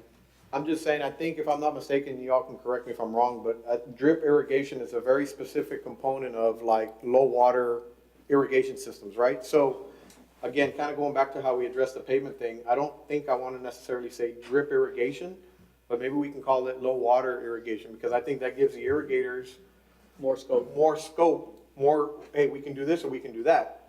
Yeah. And I think at the end of the day, that still meets what we are looking for, you know what I mean? Yeah. Kind of the same how we address, I think, the pavement issue with the French drain, you know, kind of give the designers more of a, because if you specifically say drip, that's only Right. one component of a low water usage system, so. Right. So that's why I wanted to. Yeah, so I just want to make that comment. That's what I'm looking for more. I think to me, we need to address the buffer area and a low water usage system maybe in that area. Yeah, and I'm gonna echo exactly what Edward said. It should be termed something like low flow irrigation or low volume irrigation. Because there are a wide array of different devices that can be used for different situations. And I just think that, you know, we should have, like I said, the necessary discretion to use whatever's gonna be the best for that particular application. Or that particular area that we're gonna be watering or what have you. And also efficient irrigation, which that chart that we had there, it called for those specific types of You want to pull up of rotary the heads. deal, Sure. the types of, And one suggestion that I could make, I guess for time's sake, we can try to have maybe direct us to have a meeting with the irrigators, just ourselves, and we can invite a committee member just to have a friendly conversation, because like that we can square out a lot of little technical and what practicality we can maybe present for the next meeting as the low water, generally speaking, the low water usage, and maybe try to present that for the next meeting. I like that. Yeah. Yeah, let the people that do it daily. And we'll invite, pretty much, we'll try to make sure everybody signed up, and we'll invite them, and we'll try to do a smaller scale meeting and get more technical. So that takes care of the buck. Do we want to talk about the watering in the front yards? I know San Antonio, with Lowe's, has a program where they've got higher class sprinklers in the front yard. Because if you're, back years ago when I did walk early in the morning, a lot of the water, the leaks came from broken sprinkler heads, you know, on the curb. So in our newer subdivisions, if we could maybe look, when y'all are having your meeting among experts, look at what you would recommend, not only in the buffer zone, but in the front yard. Is just a recommendation for the meeting.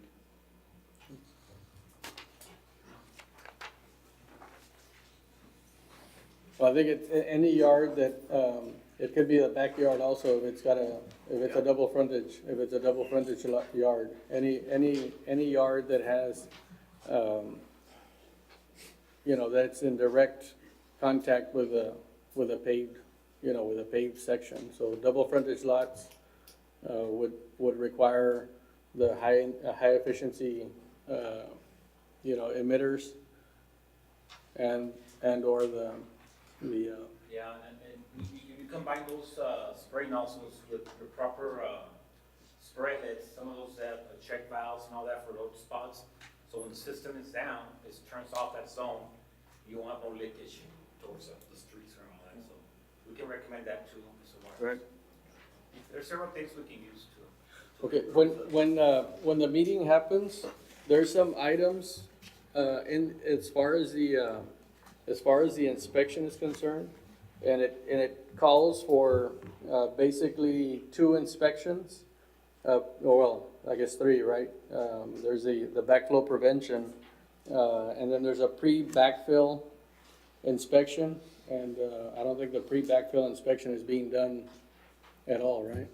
No, the pre-backfill, because So, okay, so it's not, when they do the plant review, when it comes into me, I check all that.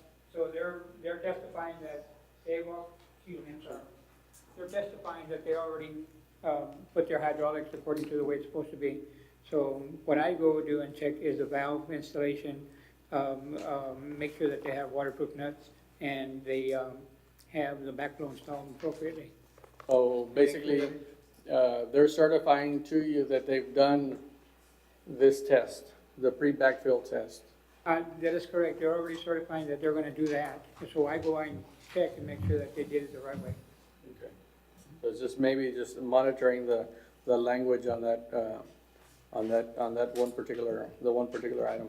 And I think the other, to your discussion about, the education and all that other stuff, I mean, it was clear in here that there's supposed to be a maintenance, requirement for the system that's supposed to be handed to every consumer once that system is delivered to them, that tells them how often to check it, how to adjust so I don't know if that's currently being, On new construction, we can do that, it's just to leave off of the report to the contractor or to the new homeowner's building. We can go ahead and leave something, to let them so know it's that. part of the, To let them know on the final. getting some kind of certification from the community that says, this is what I'm gonna hand over to the homeowner. Well, they already have that under a CSI, which is the customer service inspection. I have to do all that before they can get a final. Before they can even order a building final, they have to have my approval on that. So It's they show you a already- checklist that they're giving to the consumer? Yes, sir, it's all in there. I do the checklist myself, and I go out there and make sure that. I'm not talking about inspecting the system, I'm talking about educating the consumer. Well, here again, no, that's why I said, we can also, on the paperwork, we can also put on there, for the consumer, saying, you know what, from here on in, acknowledging that you have already, received this paperwork, knowing that you are responsible for the upkeep of your irrigation. Okay, because We can do that. that's part of the requirements on the ordinance.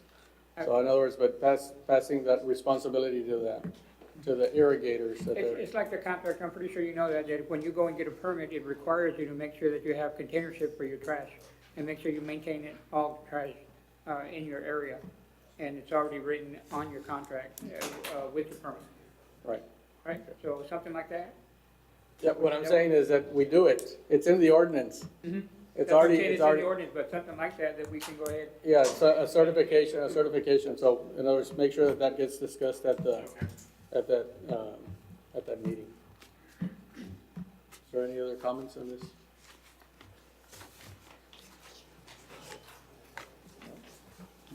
So then we'll close there's no need for a special meeting for this, so we'll bring this, if we can have that happen between now and the following meeting. when's our next meeting date? It's at the bottom of the, You don't take action on that? Agenda item 5? You don't take action on that? yeah, we're gonna make a motion on that. Yeah. So in other words, there was a, Have to meet the deadline. We wanna get did you make a motion for that, Danny? what? For staff to meet with the irrigators? They Or any- don't we don't. Nobody need a motion has for made a that. motion. We don't need a No. motion. It's just gonna do it, informal meeting with, Yeah, it's just information Yeah. to the director. no.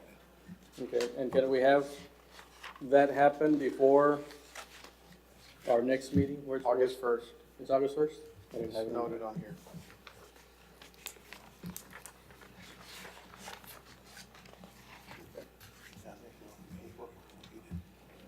Really? One, pay, complaints not filed. It's on, Oh, I've got it's it. right under adjournment. No, it's because I've got it, Because I think the comment you made addressed on the issue perfectly, and that you can make that into a motion already, and put that issue to rest already. Put in a damn 12-inch line. The comment you made about how the irrigators should deal with that, instead of just a drip system, oh yeah, they're gonna discuss that and bring that.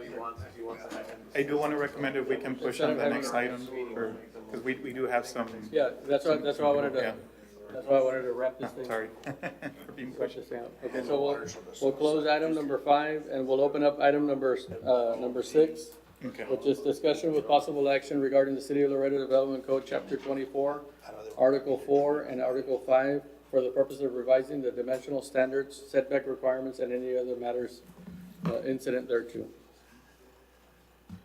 What I wanted to do just briefly is just give you a brief background of how this item initiated. Pretty much, generally speaking, we, for residential, we have 20-foot setback on the front, 10 on the back.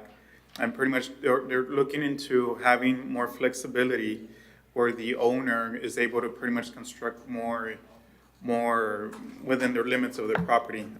These are just examples, nothing set in stone, but like, let's say, for example, on a lot of our typical front yard violations are carports, where pretty much they try to do carports all the way to the property line. So one example is like, how can we be more flexible, with that? The other one is trying to build to the back. Granted, one of the things that's more sensitive is the utility easement and of course the side setbacks.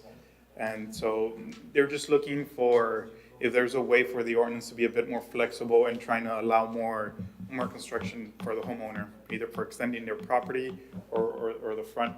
When it comes, generally speaking, just a few items just to point out when it comes for building. We were brought up about the concept about the carport on the front, we kind of have not too much of an issue with that, but we do note that there's, front utilities and other components. And so that's why we invited some other staff. And when it comes for fire, also when it comes for the setbacks, we do have AEP present. They could provide maybe some feedback on the rear part. But that's kind of the gist of the thing. They're just trying to see what can we be more flexible with for the homeowner. Do you all have some statistics as far as what has been approved through the Board of Adjustments over the last couple of, in other words, Statistics. y'all hear cases, I guess, on a monthly basis, or? Yeah, one of when it comes for the typical violations are when it comes for the front setback have been the carports where they're building up to the property line. When it comes for the rear, it has been, which this is more of a fire, which we would be pretty strict about, is the spacing of let's say the palapa structure of the second dwelling to the first dwelling. So there's been issues with that spacing. The other common item that goes with the BOA, which actually the BOA doesn't support, is when it comes to violations on the utility easements, when they built on top of the utility easements. So I know that itself won't be something pretty much staff we wouldn't recommend to. So the majority of them are the carports, Carports, which are, I guess, some of them are in the side setbacks also on the carports, right? correct. And then when it comes for the enclosures, usually generally speaking, we do see a lot of homeowners trying to do additions to their property.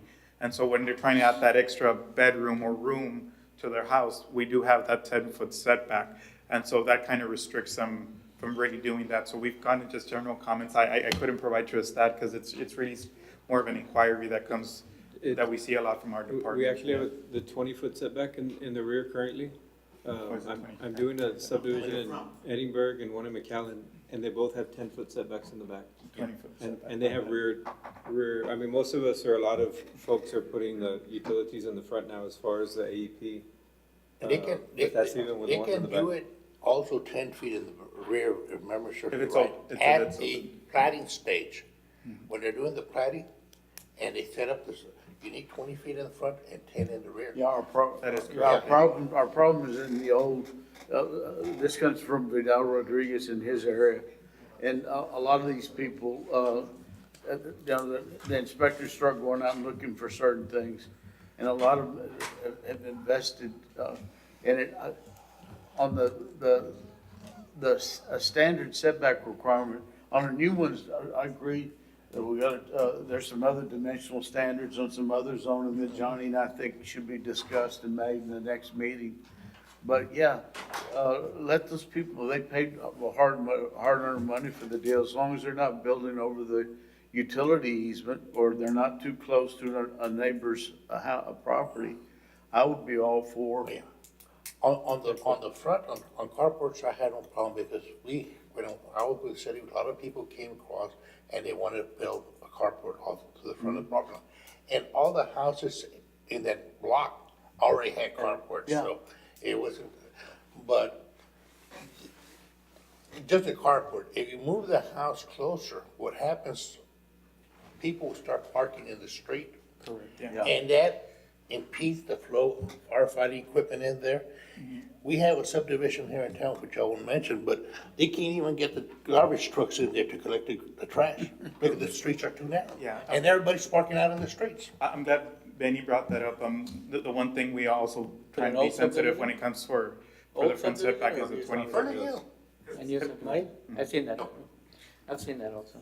Talk about Corrientes. Concord Hills. You see that? Yeah, that's it. That was a PUD, it wasn't, yeah. I see it in Cotuí. What is that exhibit?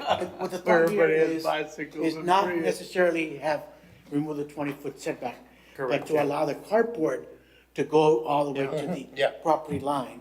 And there's been some options, make it not, the foundation, to go up to before the property line, but you could have the overhang go up to the property line with about 5 feet or 6 feet. That was the Kind of like issue. a cantilever, The cantilever, yes. Correct. May I ask a question, sir? The setbacks that you have are the same for 6,000 square foot lots, 7,000 square foot lots, 8,000 square foot lots, 10,000 square foot? Yes. It Setbacks depends are on the the same for all of zone. them? Correct. It's on the zone, correct, yeah. Yeah, so when you're talking R1, pretty much that's gonna be your typical setback. The only one that's unique is just the Del Mar. Your RS. Correct, that's the only one that has that specific. R1MH let me ask you a question. is 10 and 10. Let me ask you a question. When, assuming, the recommendation goes to council and council approves it, existing subdivisions. So if we're modifying the rear setbacks on existing subdivisions, does that cause a problem? That's actually. It's Board of Adjustments, hold on a second, because Board of Adjustments today is granting exceptions to the setbacks on existing areas, and I think that's part of the problem. It's kind of like I go to the city, and inevitably, I'm buying a permit, and everybody's applying for a, In addition or. not an or irrigation, palapa. they're applying for their garage sales. In other words, everybody's applying for a garage sale permit, everybody's applying for a garage sale permit. Nobody goes and applies for their gazebos, nobody goes and applies because they're gonna be told But no. we do see a good amount, They're actually. very regular. When it We comes get to, about 2 or 3 a day. correct, yeah, we do see the palapas and additions, yeah. But we're not getting as cardboards in And, the front. and how many are you denying? Oh, if they have to abide by the setbacks. So of the applications, how many get denied? We end up reassigning it or moving it so that it falls in between. So it complies, But yeah. it's not that we're denying, because those are the guys who normally comply, it's the stop work, the ones that are done on the weekends. Correct. The ones that we dealing with continuously. And we're talking about Those are 2 usually the or ones that 3 go to per the Board of weekend. Adjustment, yeah. The guys who pretty much did the work without the. And those stop work orders, are they typically exceeding the requirements? Yeah, that's why we stop them. Correct. On existing subdivisions, there is a footnote on the table where the setbacks are at that says if there are other houses within the same block that do not meet the setback, then you can go to the average setback, but not more than 50% of the required setback. And that's an automatic, and the building official can give that. That's only a lot of record, which I guess is downtown and some of the old The older sections, part town. yeah, For the lot of records? a lot of records. Yeah. No, but that's only pre-79. I mean, there's a bunch of stuff that's post, a lot of record. So what you're saying is that staff is comfortable with having a carport to the property line so long as it's, Most of the people are coming in and saying, I've got cars that are not being protected, okay? We have conditions that are because of the heat, because of hailstorm, and I can't build a carport to protect my entire car. They wanna stack I two can only cars. do half of That's it, what they wanna do, yeah. okay? And you're punishing me because of a utility break that could happen in front of my yard when the utility line is across the street, is not even on my line, on my side. And so I can't build my carport. And they're building them. Everywhere you go, you find And you know what, even though that they get denied, you know, they pop up everywhere. And so, and that's why we're proposing that there's some conditions that the customer needs a building permit, okay? That, the MOA for liability, meaning a memorandum of agreement between the customer and the city, that if in case there's a utility that needs to be repaired, okay, that will leave it as is, and it's your responsibility to fix it. And the other one is the carport can never be enclosed, meaning make Right, it a dwelling. a garage. Okay, so what about the, because I've heard some comments, and I don't know, maybe fire can answer that. But when you have an accessory building, like In let's the say you rear. want, yeah, you want That's to do in the like a rear. little covered area in the back, that you have, that structure needs to be 5 or 6 feet away from the primary structure. Why is that?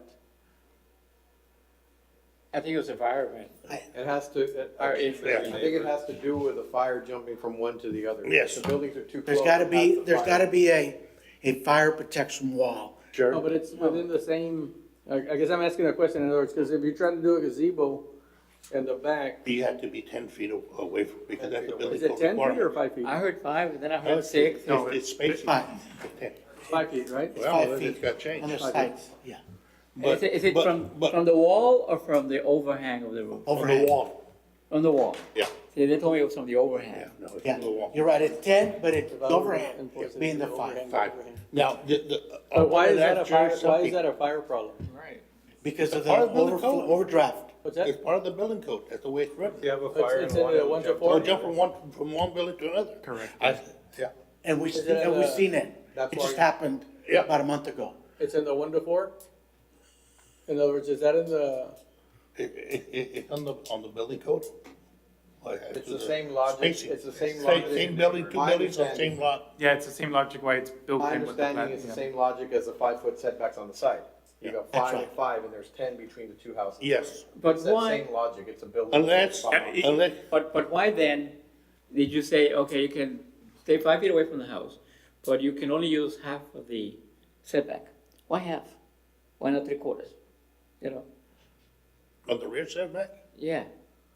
In other words, if you're doing a palapa in the back, Uh-huh. they say, okay, you have to, if it's apart from the building. no, it's 50% if you're attached to the It's building. it's an open attached. You're unattached, no? No, it's 50% If you're of attached.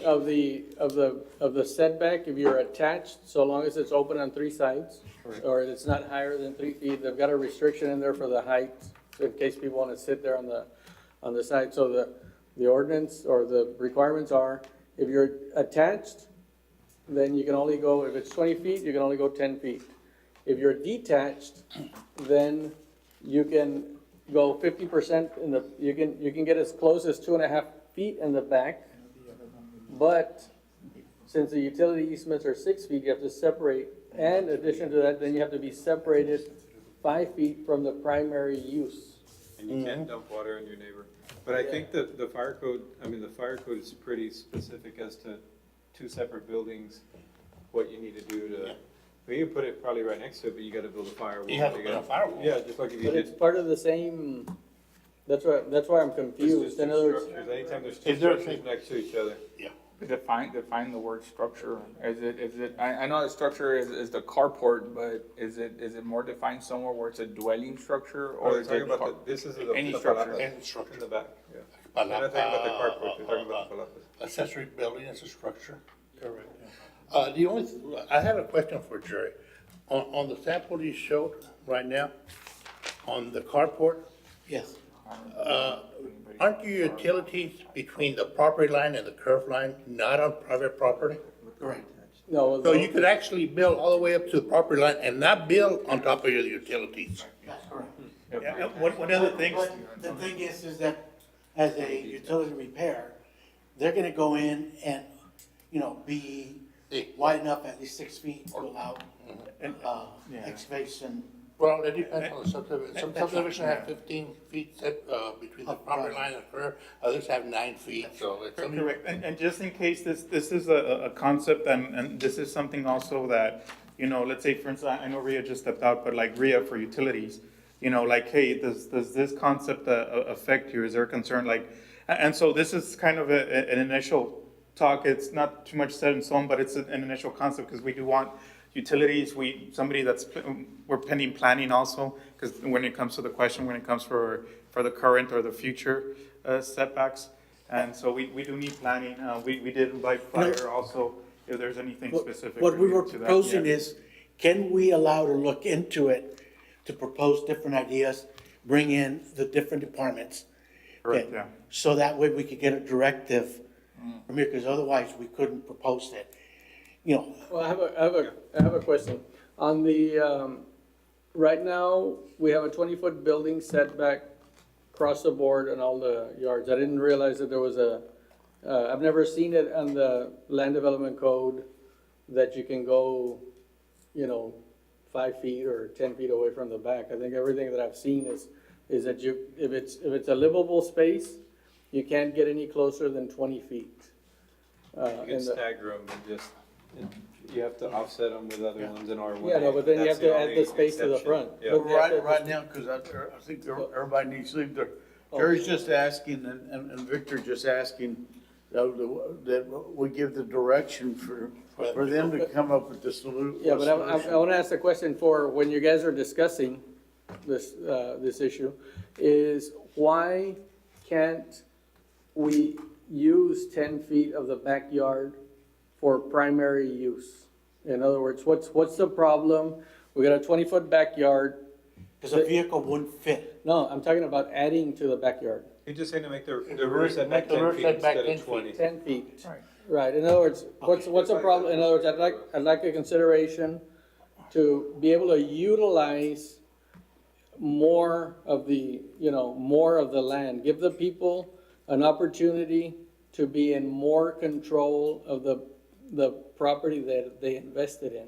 And if there is no issue being 10 feet away from the property line, why can't we move that structure or add a bedroom for mom and dad to come move in, because we've got an extra 10 feet in the back, we're gonna make a room 10 by 12, As long and the as long back. as there's no utility easement. Yeah. I think that's Okay, the well, point, right? that's- Yeah. So, That's what okay, they're so, gonna be looking and at. so consider that, or the other consideration, is that we can allow in new subdivisions, a 10-foot setback in the front, provided that the parking is addressed. Because right now, the only time that we can do a 10-foot setback in the front is you have to ask for an exception, and it's typically only in the cul-de-sacs. Yeah, So- from our end, it's just a comment. The reason we're not too much in for that one, typically speaking, a parking space is 9 by 20. So you pretty much are 20 feet on the front, your driveway. That's pretty much where your two vehicles go in. And so like that, there's no issues of the vehicles.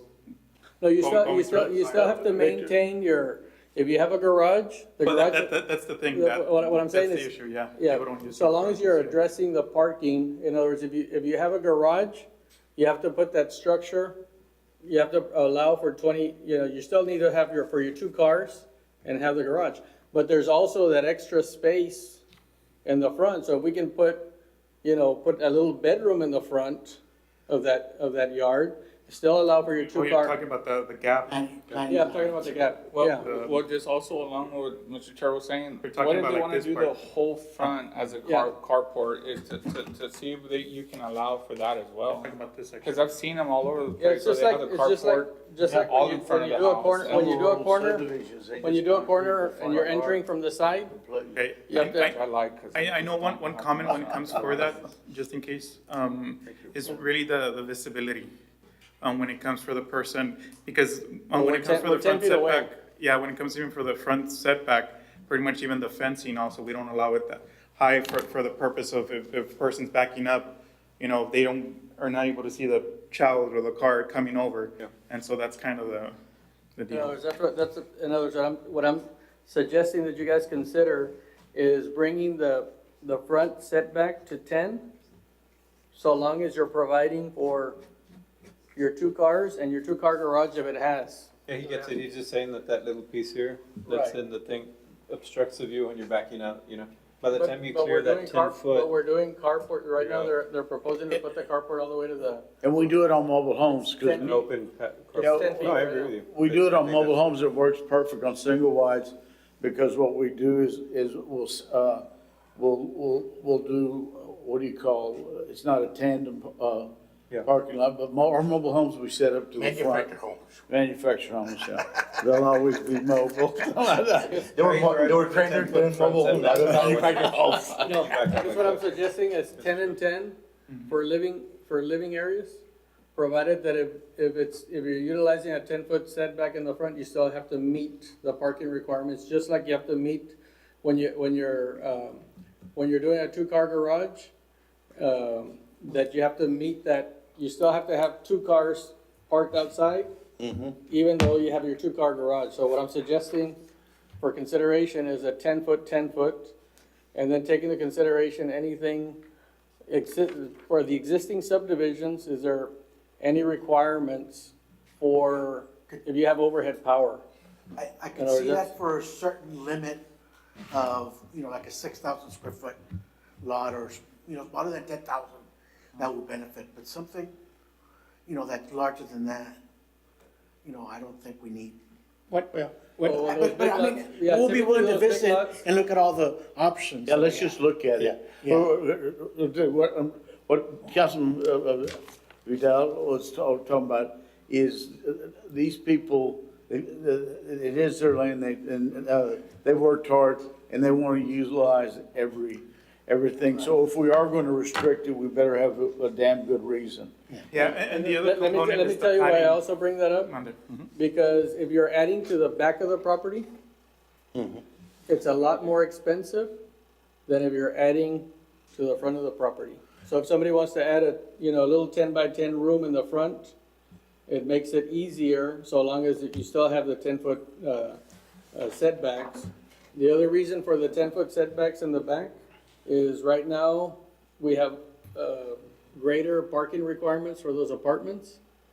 So if you have a 20-foot building setback on an R3 zoning and you want to do 4 units, you can't do 4 units because you don't have enough parking space. So we have a 10-foot building setback in the back, then now we allow for maybe 2 more parking spaces In the front. in the front. So I think we need to seriously consider being aggressive, provided there's safety concerns, on giving the power to the people to be able to utilize as much of their land as possible. And that's how it was introduced to Another us. thing that, Mr. Chairman, Like, I think that staff needs to understand why we brought up this issue of setbacks, And one of the reasons we brought this issue, or at least when we discussed it, you and I, and you had some very good points, by the way.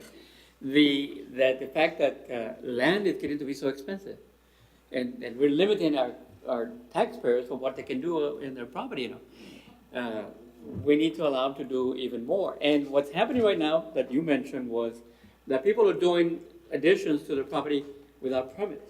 Yeah, they're doing it in the shadows. So, I mean, if we allow them to do this thing, can you imagine, and you said this, it was a very good point, the revenues that it would produce for the city? Because that's more taxable property.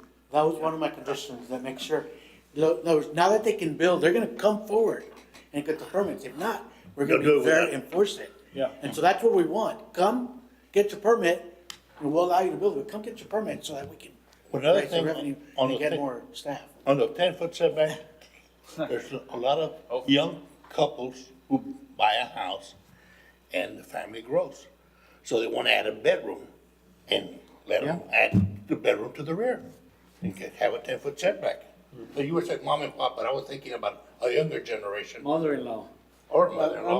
I'm just, from a standpoint of being able to utilize the whole property. And if you've got that extra space in the front, and they can put a 10 by 10 room in there, a 10 by 12 room in there, in the front. Yeah, I have no problem with that, as long as they don't impede the flow of traffic. Where you force people to start parking in the street.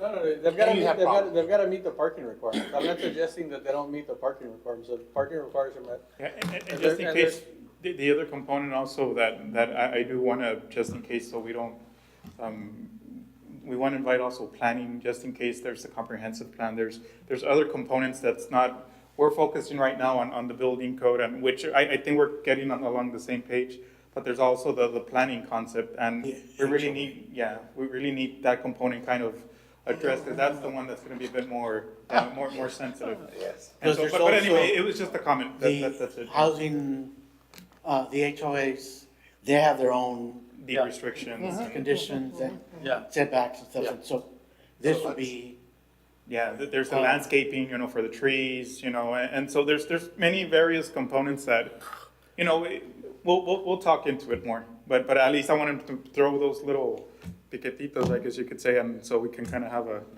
friendly conversation. at the next is meeting. there a directive? Yeah, there's also the issue, at least Mario Peña brought it up to me. He talks about minimum setbacks.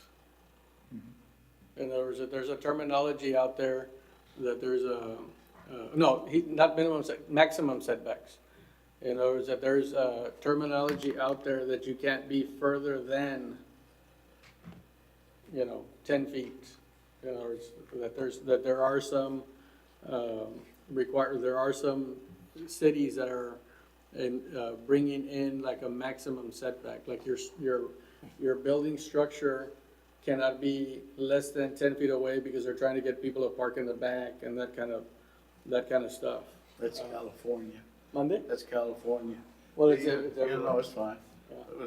But I'd like to see 10 and 10, unless there's a fire issue, because you're gonna be 20 feet from the next structure anyway. But I think right now you guys are looking for a motion to, or to start putting it all together so that we can bring it to the next meeting. Correct, and all those Suggestions. different departments that we just I'll make mentioned, the we'll motion. one bite them for sure, to I'll be second present it. like that, they put their 2 cents. Yeah. One more Motion and comment that I second. wanted to make, and I asked a question a little while ago. I'm not sure. Why are the setback the same for different size lots? I don't understand that. Yeah. Shouldn't they be different for? No, they're not. Your R1, R2, and R3 have 20. Your RS has 30. It depends on the zoning. R1MH has 10. Yes. Yeah, it's kind of small on this, I don't know if it appears on your screen, but, Yeah, we want to look at that whole table Yeah. in the next meeting also. yeah, okay. Is there more than one table or just that one table? It's really this one. This one summarizes really all the nuance, even has the R1A, and all the. R1B. R1B, yeah. We tried to get 10-foot rear setbacks on the R1B, we didn't get it. Okay, well, I'll get, or should I just make a motion to adjourn? No, I'll make a motion that we turn it over to staff to organize a meeting. Let us know, because some of us, all of us might like to attend, but it didn't need to wait till the next meeting, so whenever you get everybody together, just let us know. Is my Well, motion? we don't want to drag this out for 10 months. I think Benny No, seconded it. No. Yeah, Benny, you seconded it? I second it. yeah. Motion. Motion is our first, second, all those in favor? Aye. Motion. I make a, Mr. Pickett? make a motion to adjourn. Motion. We made a motion to adjourn. Yeah. Second. Well, if you don't want to take a picture. Get 2 heated, I figured